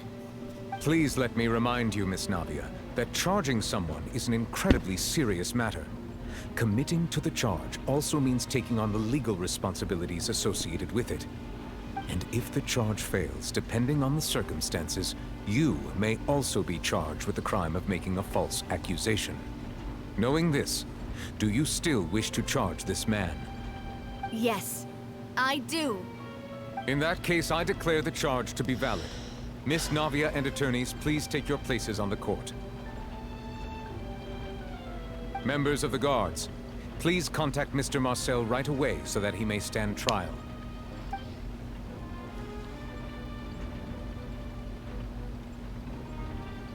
Mr. Marcel, you will not require an attorney. Is that correct? Apologies. It all just happened so quickly. I still haven't figured out what's going on. I think an attorney won't be necessary. This is probably just a misunderstanding between me and Navia. Very well.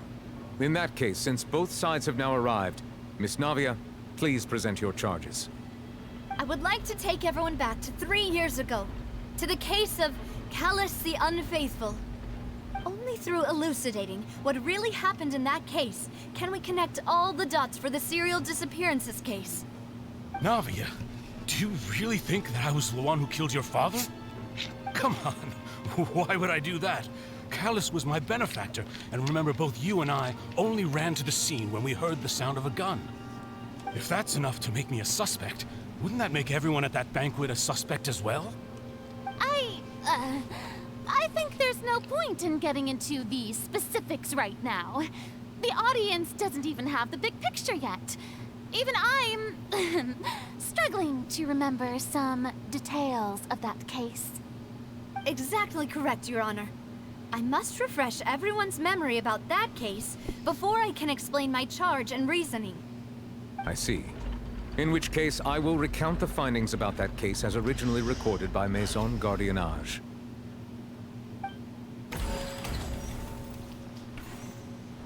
On the day of the murder, Spina di Rosula hosted a large banquet in a countryside estate owned by the Confrérie of Cabrières. During the banquet, all attending guests heard 2 gunshots from the courtyard. When the guests arrived at the scene, they found the primary suspect, Callus, holding a gun, while his acquaintance, Jacques, lay dead from a gunshot wound. The guards' investigation did not recover any other firearms from the scene. As a result, they concluded that the suspect's first shot must have missed, while the second must have taken Jacques' life. The suspect did not dispute this conclusion, and also declined to defend himself in court. Instead, he chose to prove his innocence through a duel. Callus was defeated by champion duelist Clorinde in the ensuing duel, and soon succumbed to the injuries. These are the known facts about the case.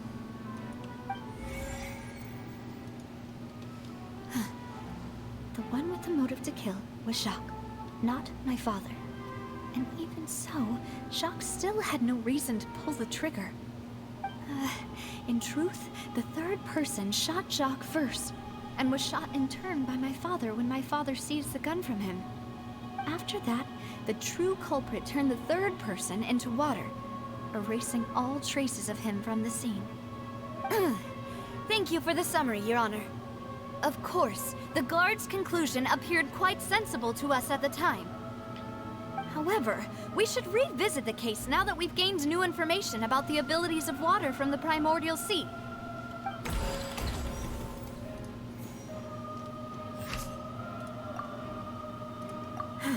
And as last time, I'm just kind of gonna spam through all these.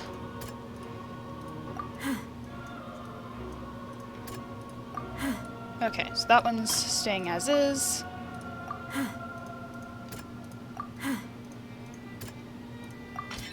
The testimony of the victim's family confirms that Jacques had thoughts of assassinating Callus when he set out for the banquet. However, in the end, he reconsidered, and instead shared everything with Callus, hoping to seek the latter's protection. Unfortunately for Jacques, the true culprit had already considered this possibility, and had sent out another assassin.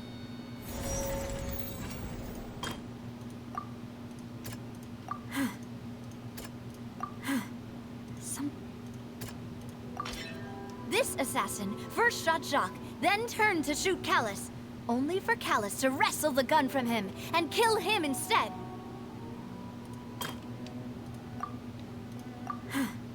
Something's not right. Let me think for a little while longer.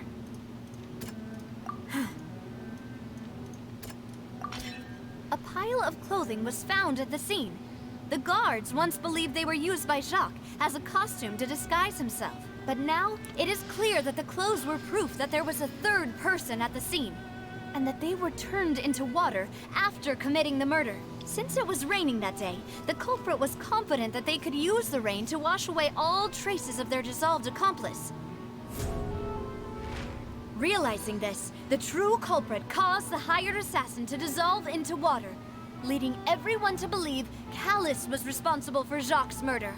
This is the true version of events.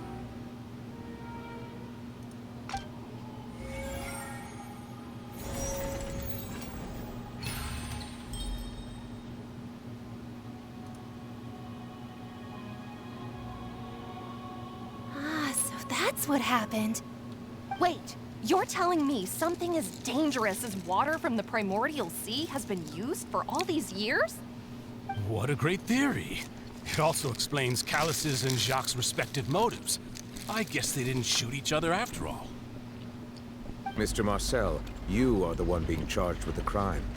You should provide a rebuttal if you wish to prove your innocence. Ah, but I think I agree with everything Navia just said. In fact, there was nothing in her speech that directly implicated me. Then, may I ask some questions? In my opinion, we primarily need to determine two things. One, do you have the evidence to back up your claims? I'm afraid not. At least not at this very moment. Boo! If you don't have any evidence, you should just go home. I may not have the evidence with me, but I know where I could go to collect it.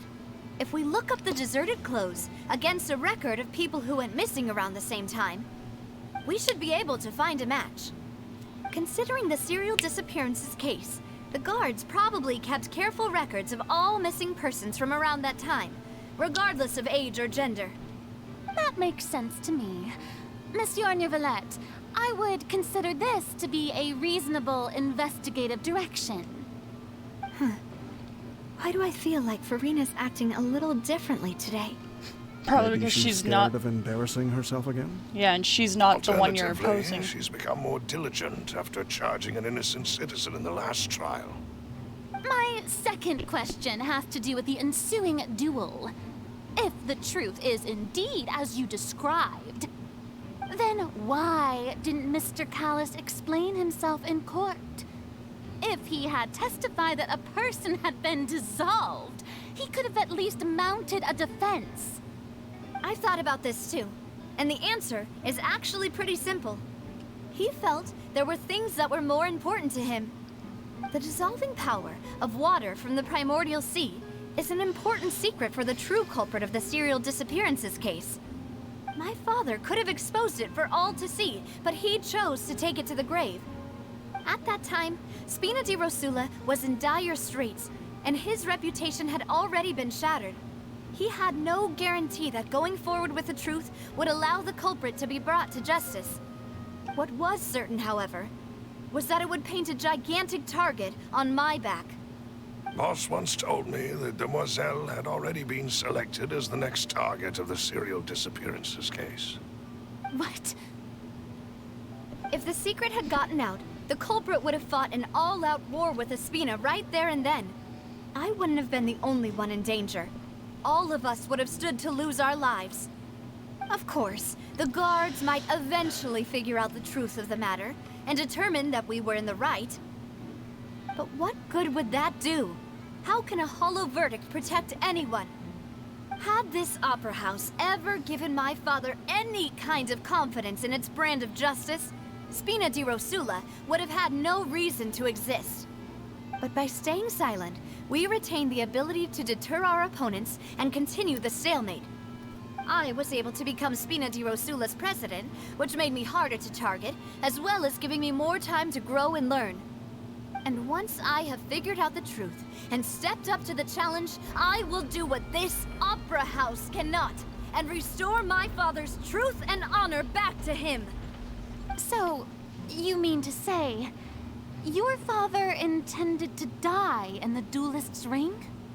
That's right. Do you have any proof? Of course. All you need is to ask his opponent, Clorinde. I don't need your apology, your guilt, or your support from the shadows. You don't have to do anything for my sake. But since he entrusted his will to you, Clorinde, you should tell us the truth about his sacrifice. So, during the duel, did you believe that Calus was intending to die? Yes, I did. As a champion duelist, I've fought many battles and taken a countless number of dishonored lives. In my line of work, I've seen all kinds of people give their all for the faintest hope to continue living. Some were determined, others passionate, and some even manic and twisted. Just one look and I can tell if a duelist is hoping to live or if they're looking to die. I hereby swear on my name and honor as a champion duelist that Mr. Calus never intended to leave the ring alive. Since that's your testimony, I have no more questions. It appears there really are good grounds to reopen this case. I concur. However, Miss Navia, you still have not explained the link between your father's case and the serial disappearances case. Right? What she said was fascinating, but kind of beside the point. Wait, weren't they just talking about the serial disappearances case? Of course, Your Honor. The two cases are connected via a matter of timing. In my father's case, the culprit intended to kill both Jacques and Calus. As a result, they planned to act after hearing 2 gunshots. And at the end of Linny's trial, the culprit also only dissolved the victim in front of everyone because they realized they were at risk of being identified. The culprit could only time their actions so precisely if they were already at the scene. Coincidentally, Marcel attended both the banquet and the trial. So that's why you suspected me. Even after hearing your reasoning, I still can't help but find it a little preposterous. I'm used to it, though. You've always been an impulsive and sentimental child, Navia. It's one of your most endearing traits. No need to appeal to pathos. I won't try to refute your points one by one, but even if everything you just said was true, can you prove that I was the only person present at both events? On top of that, does a person have to be physically present to control the timing? Can't someone remotely monitor the place?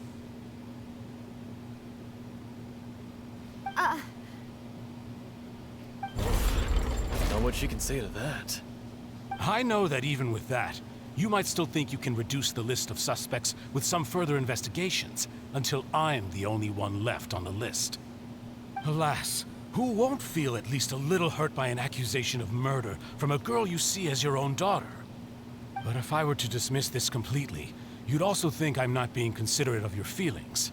Ah well, let Uncle Marcel teach you another lesson.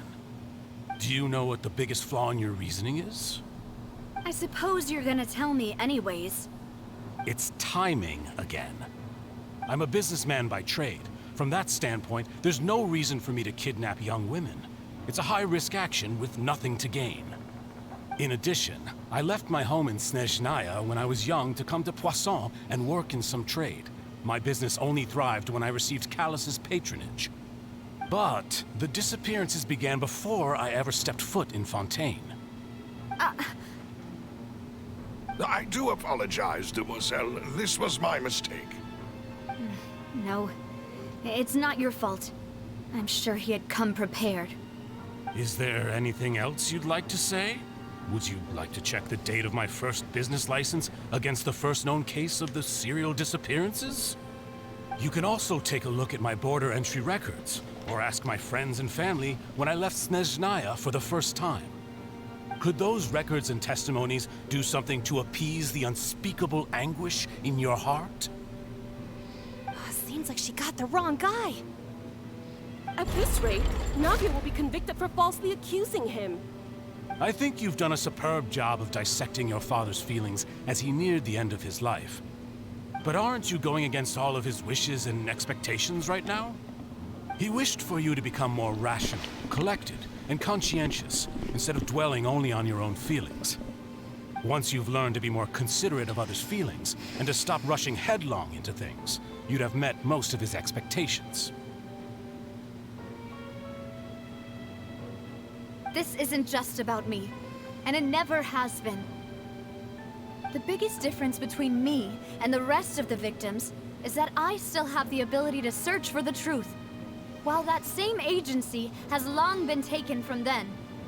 The people whose families were destroyed by synth abuse, the people who lost their loved ones to the serial disappearances, and the people who suffered tragic ends due to their sense of justice.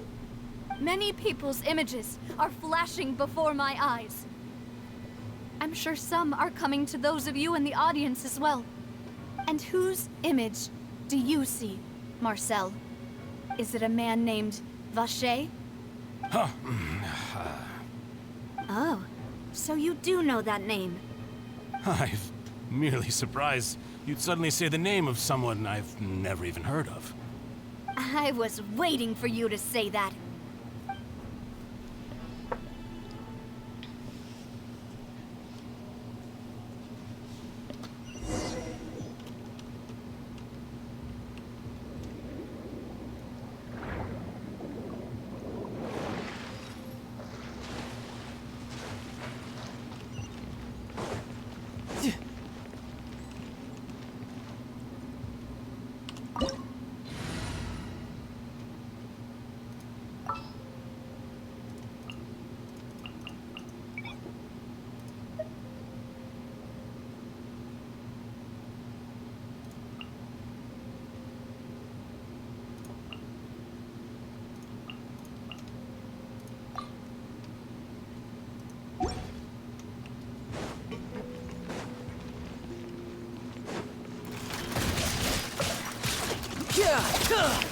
As one with wind and cloud.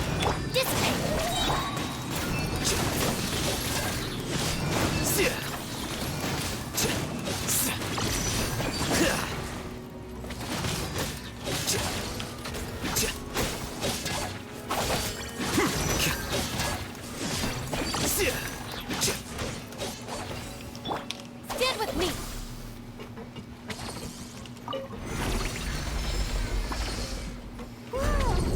The floor is going up!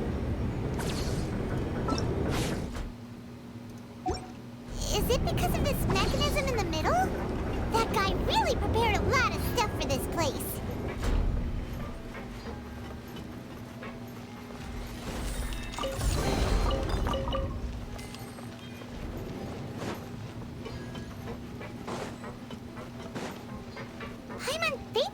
go up, but Paimon doesn't see a way.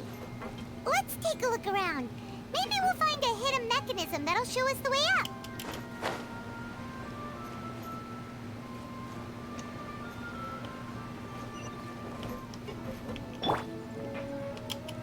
Yeah.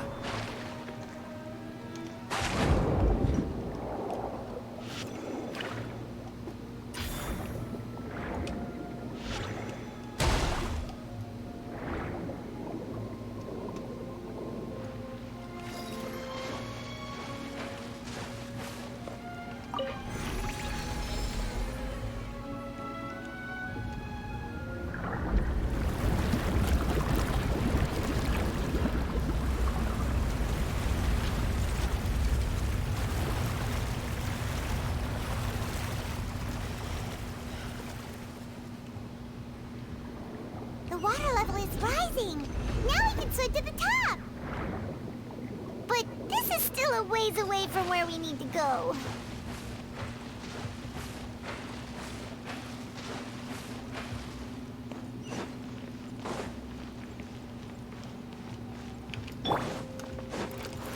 Into the wind.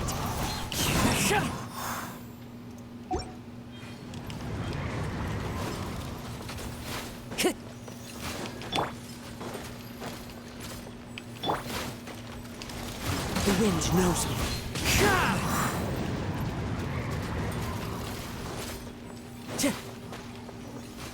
Time to go. One with nature.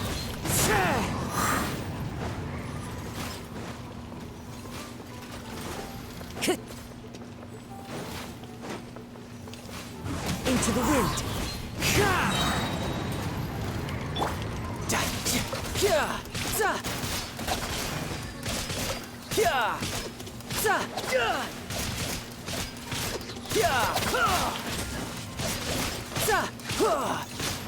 Bring it on. Riptide. Fallen leaves, adorn my night. Our bond is strong. I'll settle this. Defract.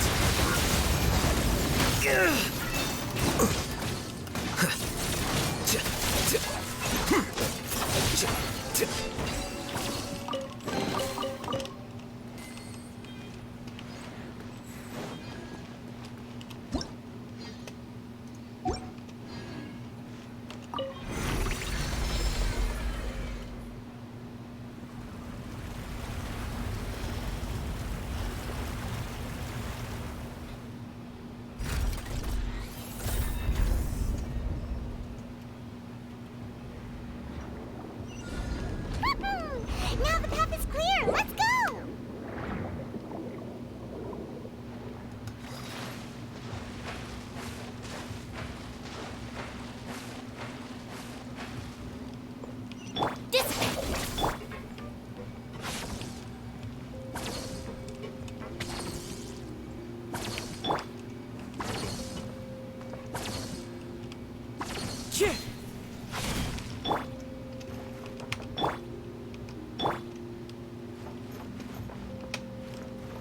Our bond is strong.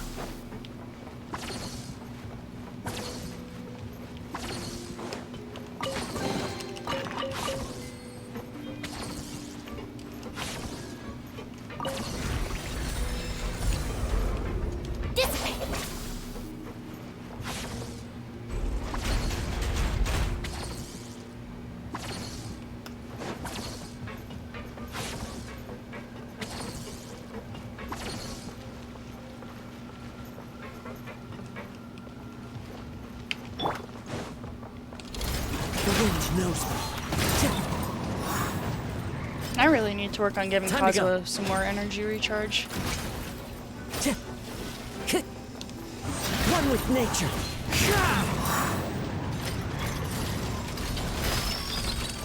Time to go. The wind knows me.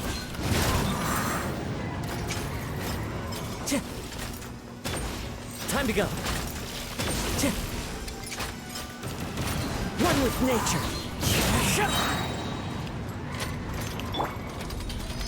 No time to lose. Amateur mistake.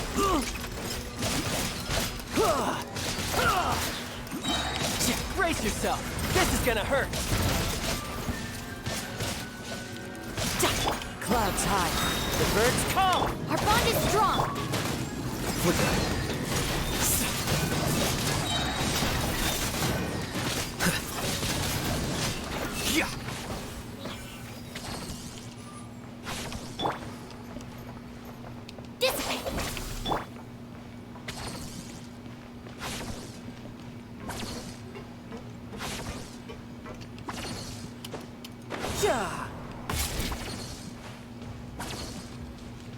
Actually, you know what? Let's see if we can give Shinobu some better stuff now.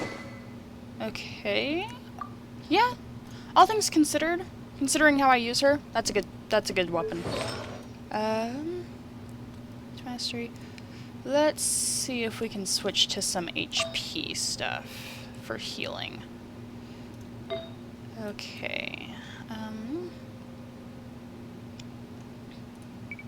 Let's also do HP and HP percentage.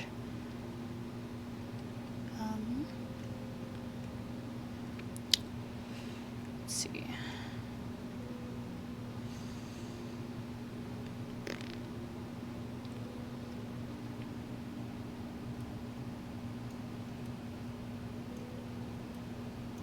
Yeah, this is the only, I mean, I guess I could give her some from this set. Yeah, this is a good piece. Okay.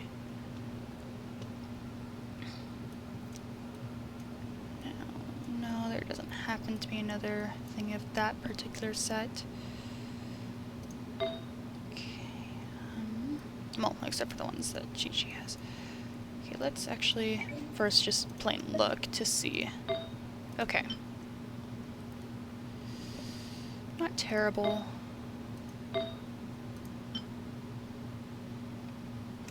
Compare.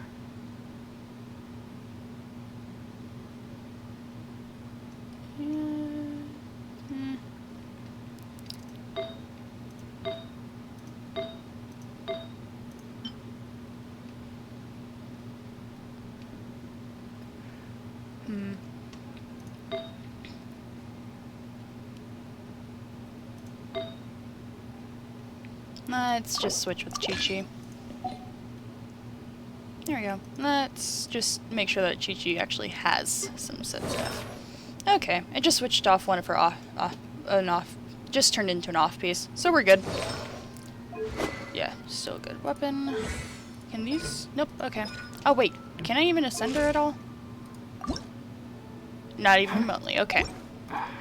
Well, that should hopefully help a little bit at least.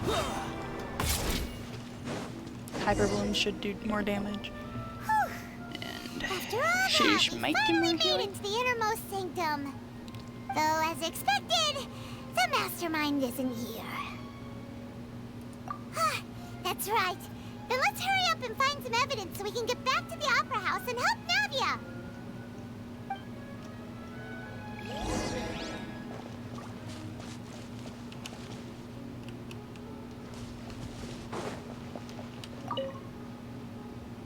What's this over here? Looks like some kind of place for research. Experiment number 16 aims to verify Jacob Ingold's research conclusions on the primordial sea and use his theory as a foundation to achieve a breakthrough. The experiment was a failure. No individual managed to resurface from the water from the primordial sea. Female specimens 22, 23, and 24 were dissolved. Sorry, Traveler. Paimon will try her best. It's just that Paimon's never read something so scary before. How could someone write something that terrible in such a matter-of-fact tone? You read the rest. Paimon's too scared to keep going. So that's why he did all of these experiments. Wait, did he really think he'd be able to find a way just by dissolving people over and over? That's just insane! Huh? Isn't that the name you heard by the fountain? Paimon he was an eyewitness in the serial disappearances case. Ah, you mean Vacher is the one who did all of these... experiments? So that's it! Vacher was no victim, but personally took his lover and... No, that's not it either! If that's the case, why would he want people to resurface from the water? In any case, Paimon will write it all down.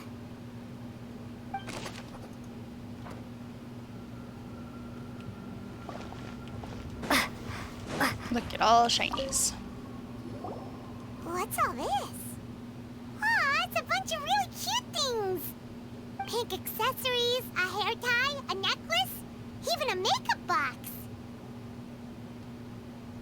Oh, Paimon sees it too, but why are all these cute things labeled with different girls' names? Huh? You mean the girls from the serial disappearances? They were brought here? And then they were turned into water. And all the boxes of things, these names. That means... Oh, this is terrible.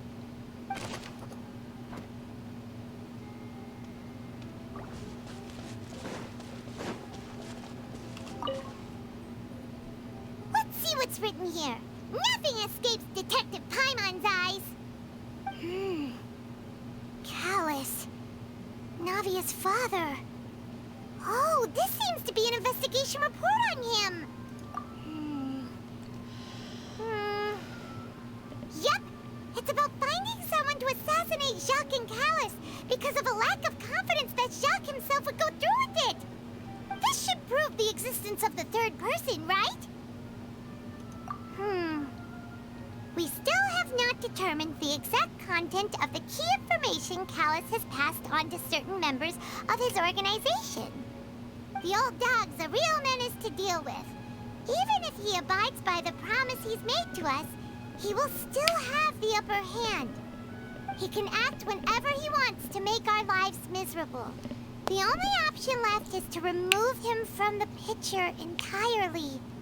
I concur. Let's send someone to kill him.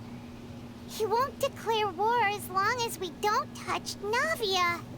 Oh, seems like we've got a bunch of correspondence between the higher-ups. They're all just so evil.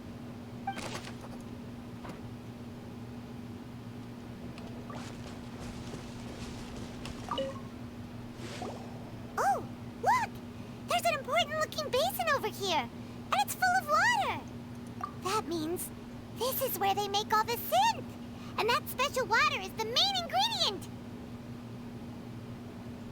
If you dilute it with normal water, you'll get synth, but the pure stuff can dissolve a human. Paimon will take notes on this incriminating evidence.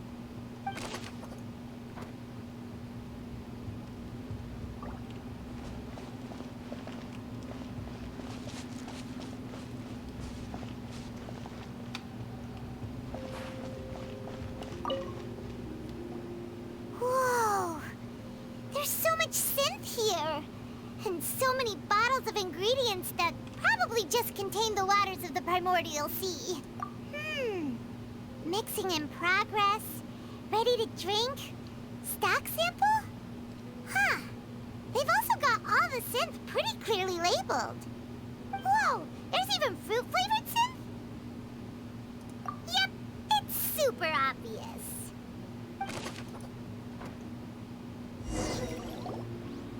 We've looked at almost everything here, and it seems like our theories were spot on.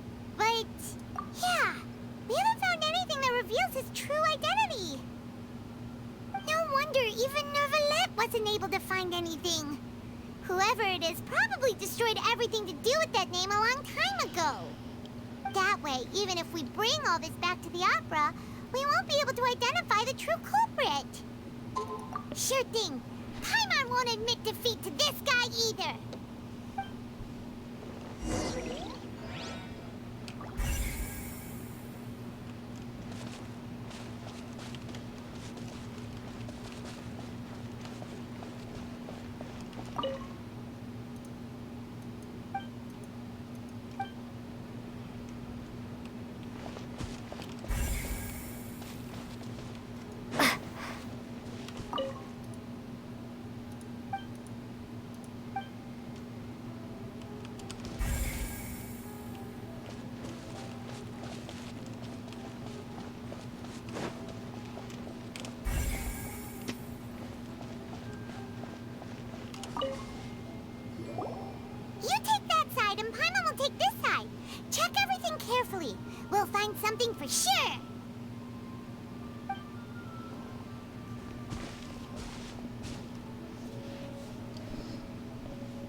Vashay's lover's name?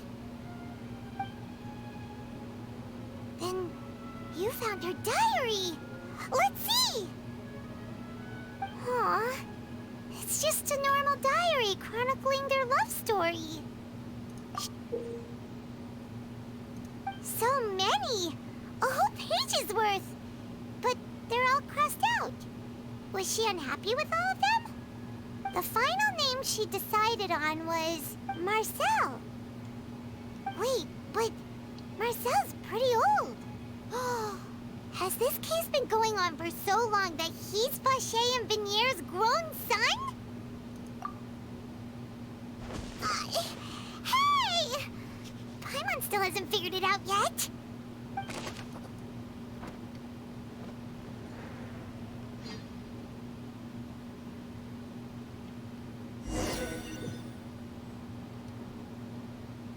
And whose image do you see, Marcel?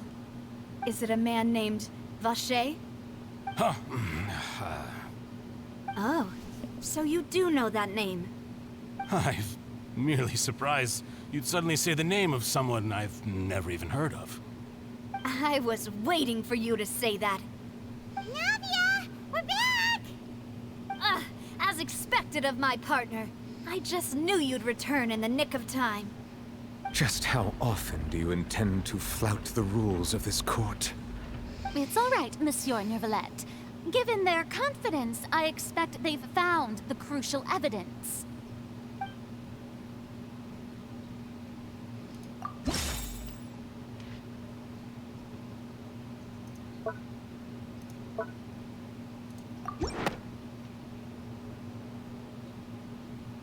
But the truth of it, Marcel, is that you've always been Vacher. Huh? We've investigated your lair and we already know everything. After your lover, Venier, was dissolved, you kept abducting young women to experiment on the hopes of bringing her back to you. You even created Marcel as a new identity and destroyed all records of your past as Vacher. So that's it. Even the villains in opera performances rarely go that far. And with that, Marcel's motive has now been established.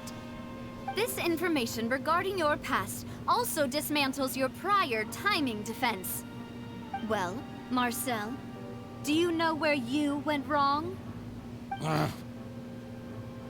You fixated your gaze on the lover that passed away, instead of paying attention to the living people around you. So, you never noticed how we changed, or how we grew as individuals. You also never understood Boss's real expectations for his daughter. Or our determination to see things through. Your determination. Mr. Marcel, please speak up now if you would like to defend yourself. Otherwise, the trial will move on to the next stage. Do you really think I wanted to do any of this? Pay attention to you? What for? Have you ever paid attention to me? Ever empathized with my pain? Ever known how it feels to watch the love of your life dissolve right in front of your eyes? No one helped me. No one even believed me.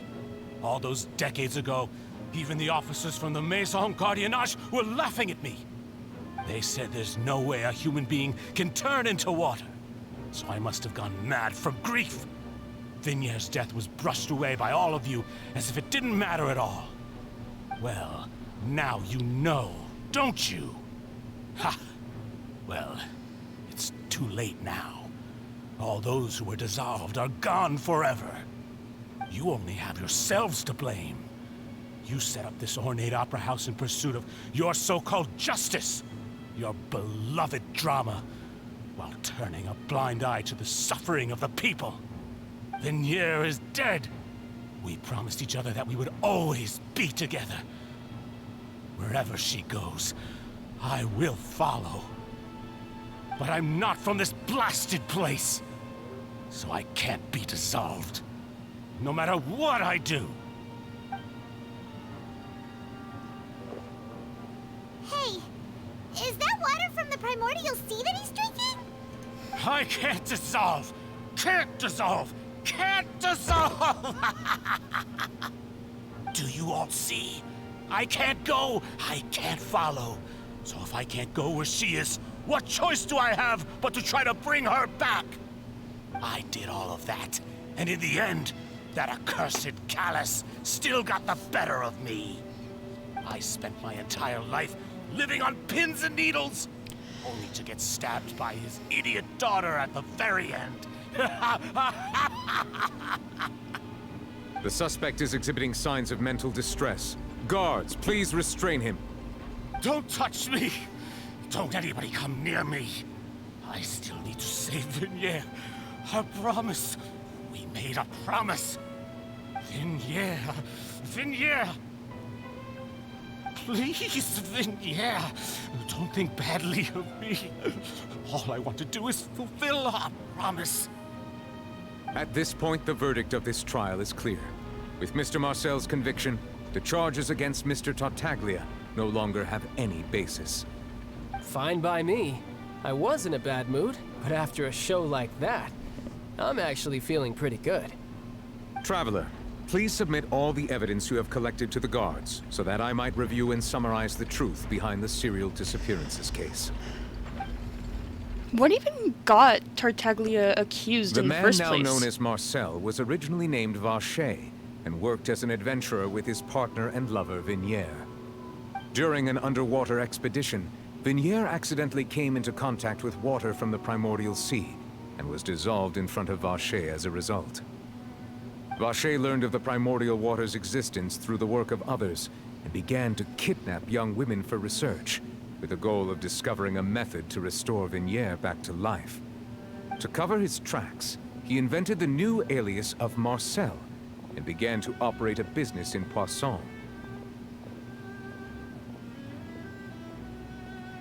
During the course of his research, Vacher discovered that a diluted concoction of water from the Primordial Sea can induce feelings of euphoria, and began to manufacture and market synth. However, as he accumulated wealth to fund his continued research and expanded the scope, he came into conflict with Spina di Rosula. After exchanging blows with Spina di Rosula for many years, Vacher decided to assassinate their president Callus at a banquet. Although the assassination did not go as Vacher expected, he was able to turn Callus into the murder suspect by dissolving the assassin he sent to the scene. And just recently, Vacher attempted to frame Linny as the culprit of the serial disappearances case, using a similar method. However, his attempt to frame Linny failed, and the power of water from the Primordial Sea became public knowledge. This case also exposed enough of Vacher's machinations that he was eventually successfully charged in court. Thus concludes the enigmatic history of the serial disappearances case, with the truth revealed to all.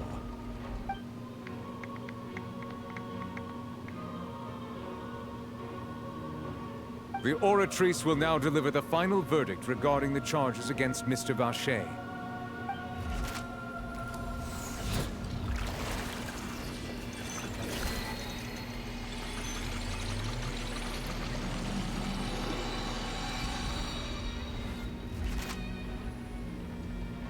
According to the judgment of the Oratrice Mécanique d'Analyse Cardinale, Mr. Vacher is guilty. Guards! Take Vacher away. Good. It's what he deserves. With that, the serial disappearances case is over now. We really just witnessed history. Who would have thought the true culprit would be such a polite and well-spoken guy? Yippee! We helped Navia bring the bad guy to justice! He's hurt so many innocent people and now he's finally getting what he deserves. Huh? Are you okay?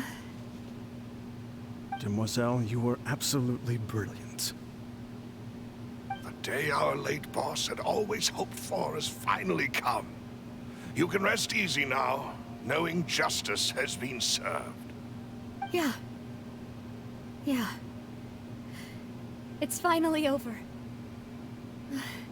It's all thanks to you guys. And my partner. See, Papa? Spina di Rosula's still doing well with me at the helm. Well now, hasn't this been a most delicious piece of drama? The villain has been caught, justice has been served, past wrongs have been righted, and it's a big ol' happy ending. Since it's been such a great show, I'll just let the false accusations against me slide. Either way, I've still got some business to attend to. So, if you'll excuse me... Please wait just one moment, Mr. Tartaglia. Ugh, what now? None of this has anything to do with me. According to court protocol, since this trial was initiated due to a charge against you, a verdict must also be made regarding the initial charge before the trial can conclude. Oh, come on. Is this really necessary? Haven't you already caught the real criminal? Isn't it time for side characters like me to exit stage left? Please respect the laws of Fontaine. This has always been the rule. All right, but this sure is a lot of hassle. All I need to do is stand over there, right? Let's just get this over with. Through evidence presented in the public trial that was just held, it has been established that Mr. Tartaglia has no direct connection to the serial disappearances case. The guilty party has been identified, and thus it is logical to suppose Mr. Tartaglia is innocent of the charges. We now turn to the Oratrice Mécanique d'Analyse Cardinale to render the final verdict on the charges.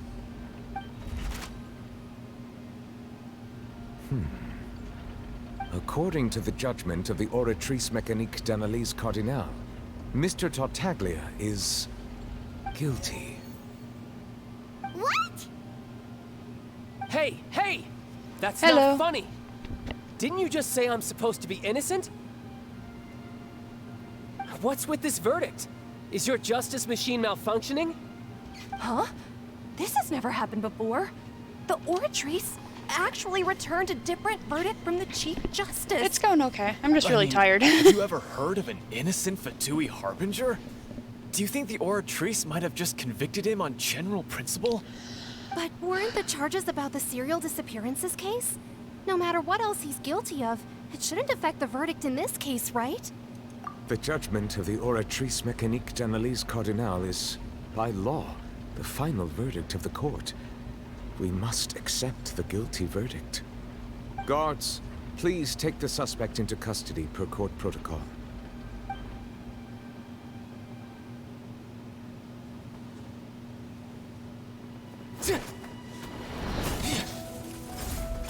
Here we go. So this is how justice is done in Fontaine. What a joke. You've got your rules. Well, I've got mine too!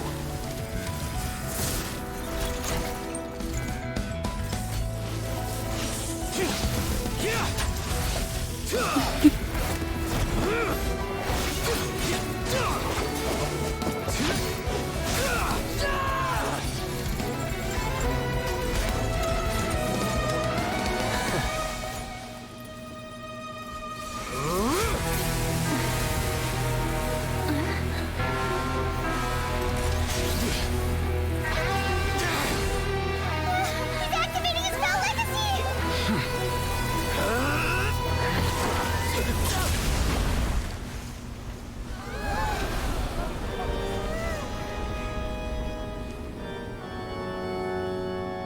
I am sorry.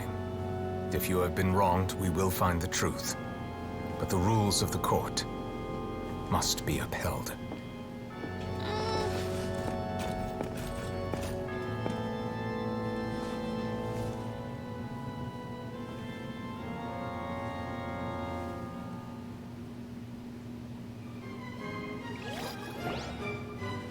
Hey, Monsieur Neuvillette, what's going on?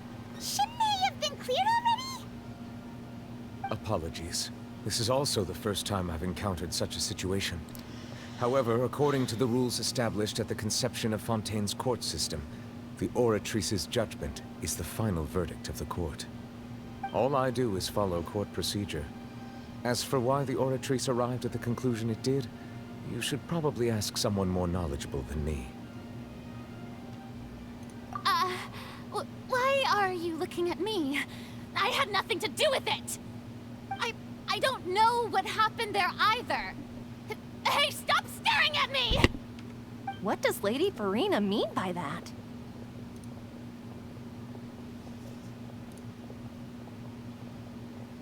She says she has no idea either, but that's impossible. Didn't she create the Oratrice herself? Yeah, so are the verdicts reliable or not? Can results like this really be called justice?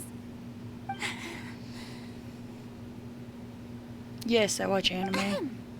My dearest citizens, did you really think we'd allow an incorrect verdict to be handed out in this court? Did you really believe that the judgment could be mistaken or be the result of some sort of random mishap? Don't tell me you thought even I had been blindsided by the Oratrice's Okay. result. Go ahead and guess. The way she looked just now, it was pretty obvious she had no idea what was going on. However, given the state of things, I shall give you an explanation. Everything that just took place, including my supposed shock and bafflement, I've never seen it. was a part of an elaborate performance, with every action meant to stir up drama and excitement. And, of course, for every performance there is a script. Everything has unfolded exactly as I expected from the very beginning. As the embodiment of the very concept of justice, the Oratrice shall never render an arbitrary judgment! If you thought Child had nothing to do with the serial disappearances case, it is only because you've been blinded by the superficial appearance of innocence. Everything he's done, not to mention the danger he poses, are beyond ordinary comprehension and completely unforgivable! All shall be revealed in time. You will come to understand my noble intentions, as well as the absolute correctness of the Oratrice's verdict.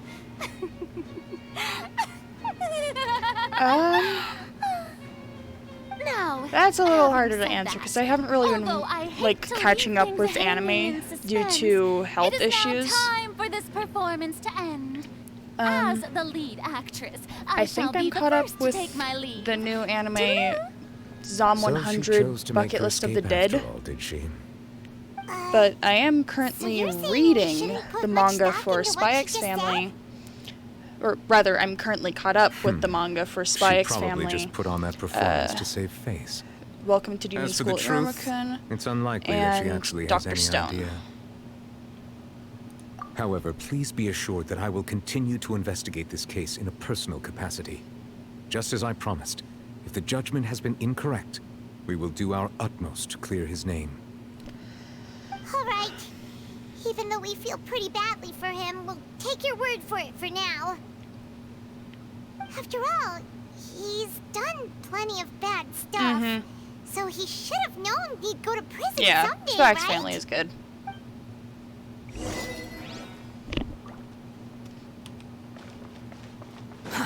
Too slow.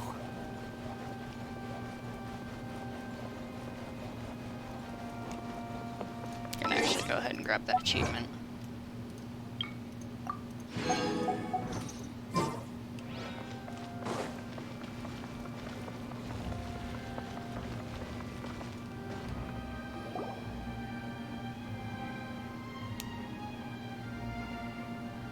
Hey, what are you doing? Quick, stop him! Traveler! Hey! Traveler! Marcel! What are you doing over here? Stop resisting arrest! Cease, or we'll add another charge to the list. No, wait! I just want to ask the Traveler something. I'm not looking to run away. Please, please, just let me ask this one small thing. Go on. Thank you. Thank you. I was being led away when I finally realized something. Where did you first hear the name Vacher? I erased all records of that name. So, unless... Are you still trying to prove your innocence? Give it up. You've already been convicted. Really? You did? You're sure? You met her? But how could that be? How did you manage to do it? The Fountain of Lucine? Then she's been so close to me all along. And I just never... Please give me a chance to talk to her again. Just let the Traveler take me to the fountain to see her one last time. This is the last request I'll ever make in my life. You can do whatever you want to me afterwards. I don't care. What? Give an inch and you want to take a mile? Do you think serial killers get to make requests like that?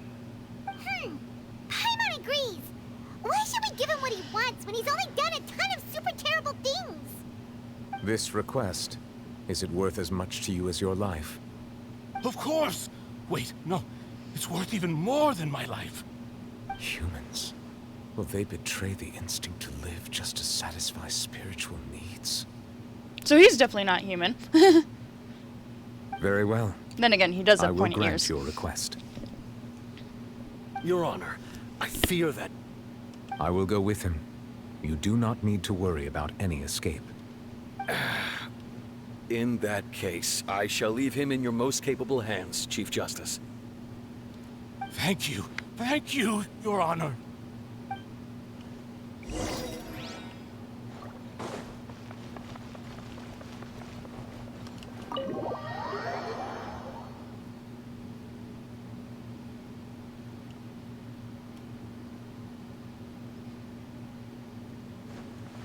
Quit following me.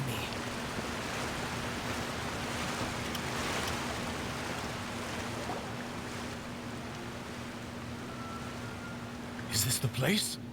You said she's here, but what do I need to do to see her?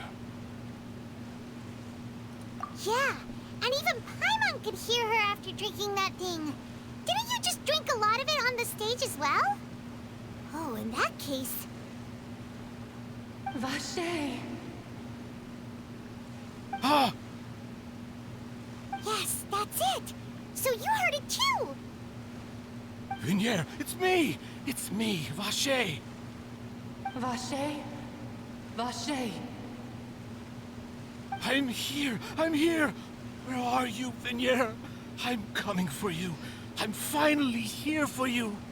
Hey, wait! Be careful! Hey, wait!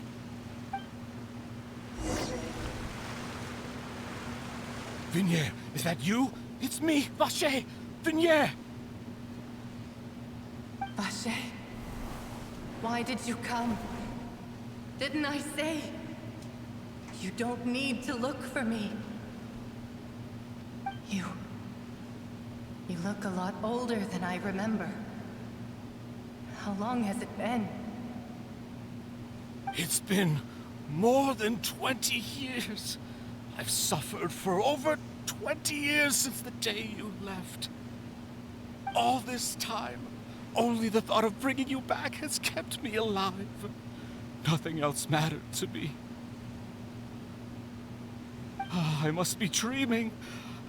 Who would have thought I'd get the chance to tell you all of my feelings like this? Vignere, you are my everything.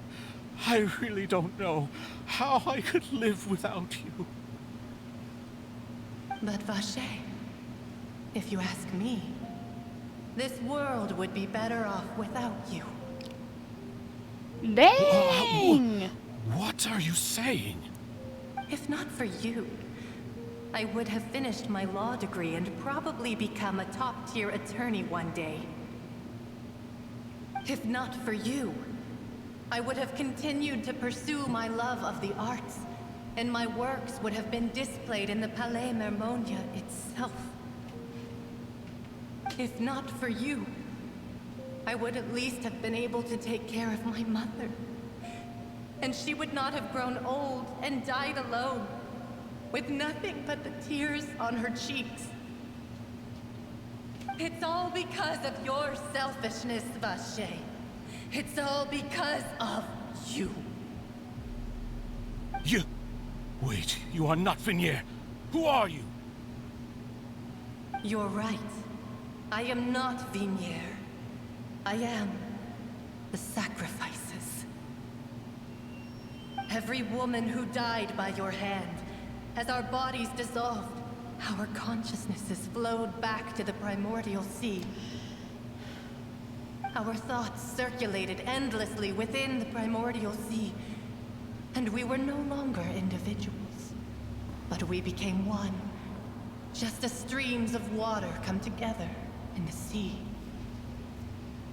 I'm Cressy. I'm Lemony. I'm Azine. The only one I am not is Vignier. Why? But then, where is Vignier? She doesn't want to see you anymore. Every tendril of her consciousness is avoiding you. This is what you get for your selfishness. Your selfishness robbed us of our lives and our futures. You said time and time again that you'd do any and everything for her. But did you ever consider whether she'd want to see you do the things that you did? If she would despise you for what you became?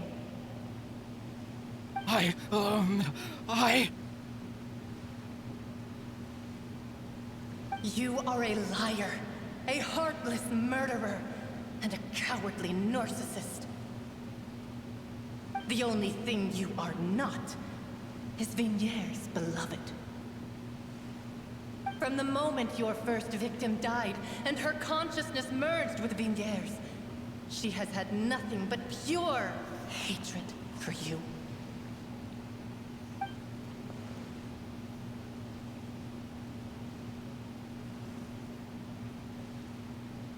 No!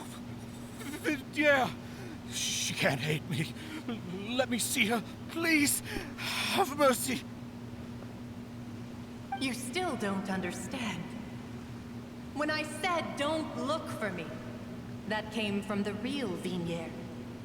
She really doesn't want to see you anymore. But on top of that, she also said that because it's her final drop of pity for you. She said that because she knew that if you did come here, we will show no mercy to you. Vache. Vache? Vache. Vache. Vache. Vache. Drown.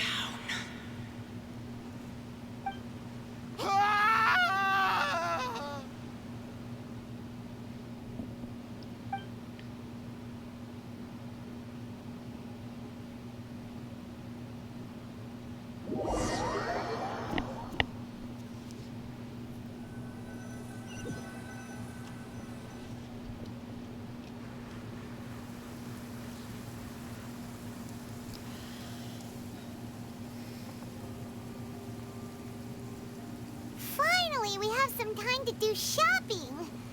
Gosh, it's really been a long time since we've been able to relax. Huh.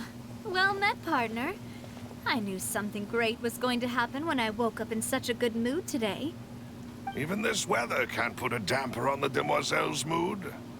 It's a pleasure to see you both again. Oh, hey, Navia! It's been a few days. Paimon's already started to miss you. Oh, now that I believe. I'm easy to work with and always bring home the bacon. Who wouldn't treasure having a partner like me? Sounds like you're really enjoying life these days, Navia. What have you been busy with since the trial? It's just been one thing after the other. I've been making non-stop trips between Poisson and the courts in Sen. Everyone from Spina di Rosula organized a memorial for my father. We never held a memorial when he first died, since everyone knew that even if we held one back then, no one was going to come. This time, though, everyone in Poisson, and even many people from the court, all attended. So his name's definitely been cleared now. That's what we like to hear. It's been the dearest wish of Demoiselle all along. That blasted stubborn fool. I was right to put my faith in him. I'm so glad I didn't give up on the case all those years ago. Oh, by the way, I ran into Charlotte just after I left the memorial service. Well, maybe it'd be more accurate to say I knew she would be there, and there was no way she'd just let me go. Huh? So you know Charlotte too? The Charlotte? Journalist from the Steambird? Yeah, way back when I first became the president of the Spina di Rosula, she was all over me. Wouldn't take no for an answer. I believe the story was called The True Heart of Darkness, Secret Tales of the Yellow Rose. To be fair though, it was a really flattering feature. So, we've been on pretty good terms ever since. She was trying to lean on our friendship to get me to do an exclusive piece on the serial disappearances case. Oh yeah, she told us about that. She's always been super interested in that case, so now her wish has finally come true too. Anyway, I told her to make sure that when she writes about you guys entering the Opera House with the critical evidence, that you both sound really cool. Now that's another thing to look forward to. We trust Charlotte's skills with a pen for sure. Oh, and in other news, I also took Clorinde out for a meal. Oh, are you two on better terms now? While you were investigating Vashey's headquarters, Clorinde gave testimony on my father's behalf. It was thanks to her that we were able to turn the tide. I wanted to thank her. I mean, there's also no point in being awkward all the time, so we took the chance to reconcile with each other. Oh, that's great. Paimon also thought Clorinde wasn't actually a bad person. It's always good to have more friends. Anyway, now that the case has finally been solved, perhaps it will slowly begin to fade from the public consciousness. Oh, actually, there's still one last thing I need to do. What is it?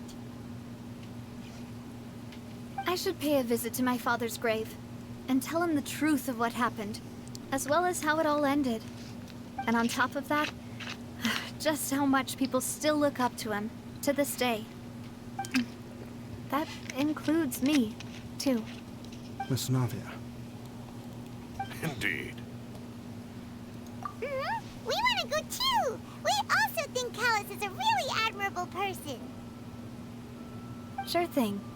I'd like you two to share the moment with me. After all, without you, there might not have been such a positive ending. And in that case, everyone, let's be off. Considering the recent weather, we'll be lucky if we can reach Poisson before dark. Yeah, you're right. It's been raining non-stop for a few days now.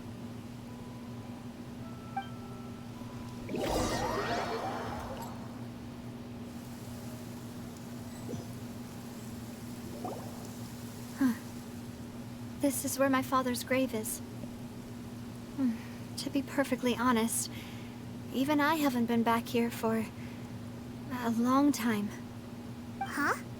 There's someone there already. Wait, that figure. It can't be. Isn't that Neuvillette? Why would the Chief Justice be here? Huh? Navia?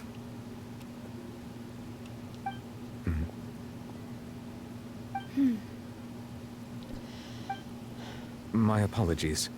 I should have asked before coming to pay my respects. Don't say that. Sorry about that. Oh, I was trying to say there's no need for you to apologize. I wanted to show my father how much I've grown, but still, I doubt I've grown to the point that even the Chief Justice would feel compelled to apologize to me over and over. In that case, I will stop apologizing for now. You really could use some pointers on understanding human emotions, Monsieur Neuvillette. In any case, why did you come to Poisson? Well, ever since that day, I've been turning a question over and over in my head. Just what is justice anyway? There was once a time when I didn't want to believe that there could be anything more important to humans than life itself. Oh, rather than that, it's probably more truthful to say I didn't believe humans were capable of resisting the most basic instinct of living things. That they could rebel against their own nature, or consider certain things to be more important than their own lives. Which is also why I didn't stop your father from beginning that fateful duel. I believed that a truly innocent man would never throw away his life like that. That there was nothing, should have been nothing more important than one's own continued survival. But Mr. Callus proved me utterly and decisively wrong. If not for his sacrifice, the serial disappearances case would have remained unsolved to this day. Mr. Callus made the choice he did for his daughter, for his associates, and for many people completely unrelated to him. And in the end, from a certain perspective, one could say that he did it all for the sake of justice. A justice that's higher than life itself. So, you asked me why I came here. I just wanted to say my apologies to Mr. Callus in person. I should have noticed all of this much sooner. This regret has filled me with a sadness that has haunted me for days. That high and mighty chair in the Opera Epiclese indeed insulates one from many important things. Spina di Rosula, thank you so much for your hard work and perseverance. I'm sorry for being mad at you before. So, you're actually one of those types that's cold on the outside, but pretty thoughtful on the inside, huh? That reminds me of Silver, one of my guys. Sorry about that. Self-expression is not one of my strong suits. Didn't I just say you don't need to apologize? Ah, so Navia and Neuvillette seem to have made their peace as well. Let's not disturb them for now. We can wait till after they're done.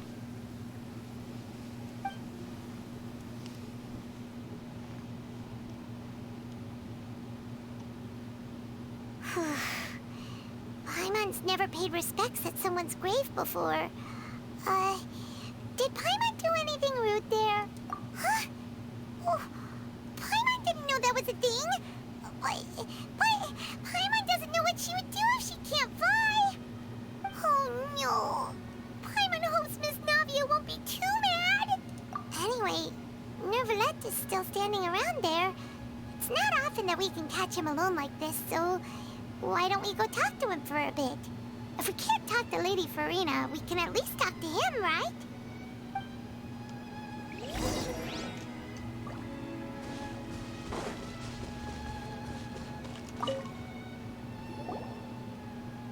Oh, it's you two. Did Miss Navia invite you to come pay your respects to her father? Mm-hmm. We ran into Navia on the streets today, so we just followed her here. I see, I see. Then is there something that I can help you with? Well, it's pretty hard to run into you like this since you're usually super busy. So we figured we could try to ask you a few questions, if that's okay. Please feel free. Though outsiders, you helped us solve one of the greatest mysteries in Fontaine, and it would be my pleasure to return the favor. So, at court, the bad guys referred to that special water as water from the primordial sea, but what is it really? Truthfully, that name is already quite accurate. I can only surmise that Vacher and his ilk only learned of its nature and existence after extensive research. There used to be a special sea on the surface of this planet. The nature of its seawater was rather different from that of the sea we know today. Most of Teyvat's life forms were first born in that special sea. You could say it nurtured much of the life on this planet. Huh. So it really was where everything began. It makes sense to call it primordial then. But today, the primordial sea no longer exists on the planet's surface. What Vacher discovered must have been some kind of special case, or a remnant from a truly ancient age. Huh. So that's how it is. Oh, you really know everything, Monsieur Neuvillette. But if that's the case, then why would people, at least people from Fontaine, dissolve in that kind of water? Indeed. Why would the primordial sea, which was known to engender and nurture life, suddenly reverse itself and devour life instead? To be frank, that also doesn't match my understanding of this world and its laws. There must still be some unknown secrets around the people of this land. Is there anything else you'd like to ask me about? That the sea levels will rise and everyone will be dissolved in water, leaving Furina crying alone on her throne, but the sins of the people will be finally washed away for good. Does that appropriately summarize the version you've heard? That's right! It was Lyney that told us back then. And that about covers all the main points. Yes, up to the present, I think we reached a point where we have no choice but to confront this prophecy directly. Rumors have it that this prophecy is rooted in the last words the former Hydro Archon left to the world before she passed away. A prophecy? Of the former Hydro Archon? Wow. This is the first time that we've ever heard of it. 2 parts of the prophecy have already proven correct. The rising sea levels, and the ability of the people of Fontaine to be dissolved. We should be more vigilant, and stay on the watch for further signs. Speaking of the prophecy, Furina has also always taken it quite seriously.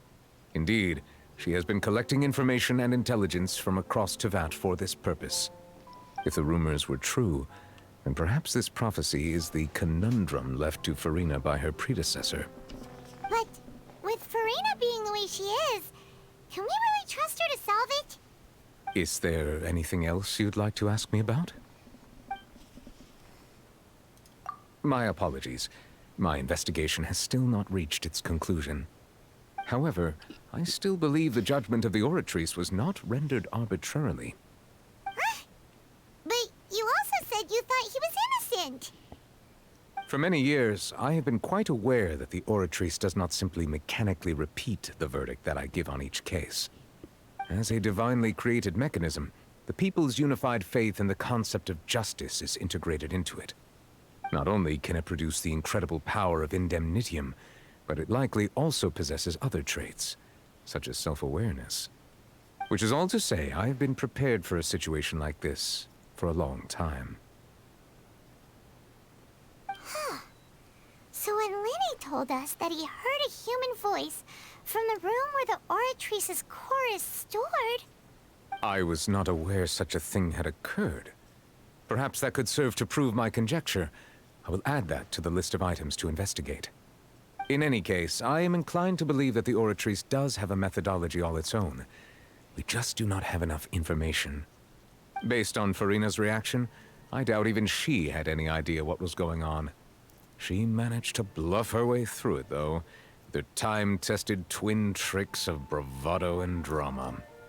While we do intend to get to the bottom of this, for now, we regret to say that the Fatui Harbinger will just have to bide his time in the fortress of Meripede.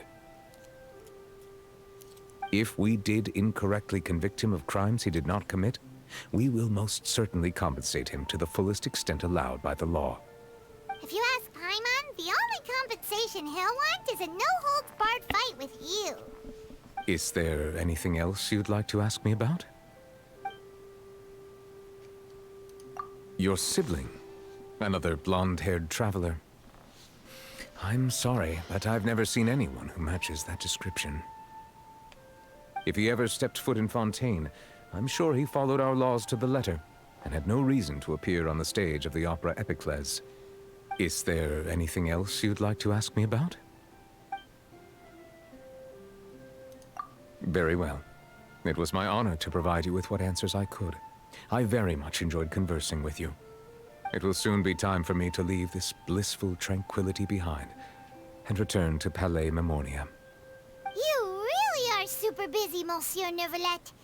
Paimon thought you only came here to pay your respects today because you had the day off. Crime and villainy do not have the day off, and so justice must work around the clock as well. This is merely the nature of a justice's work. All right. You've got a point. Huh? Paimon just noticed that the rain has stopped. It stopped a while ago.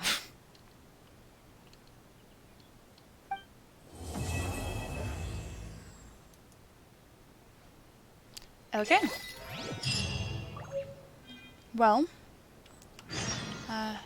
I guess that that's the end of the stream then. So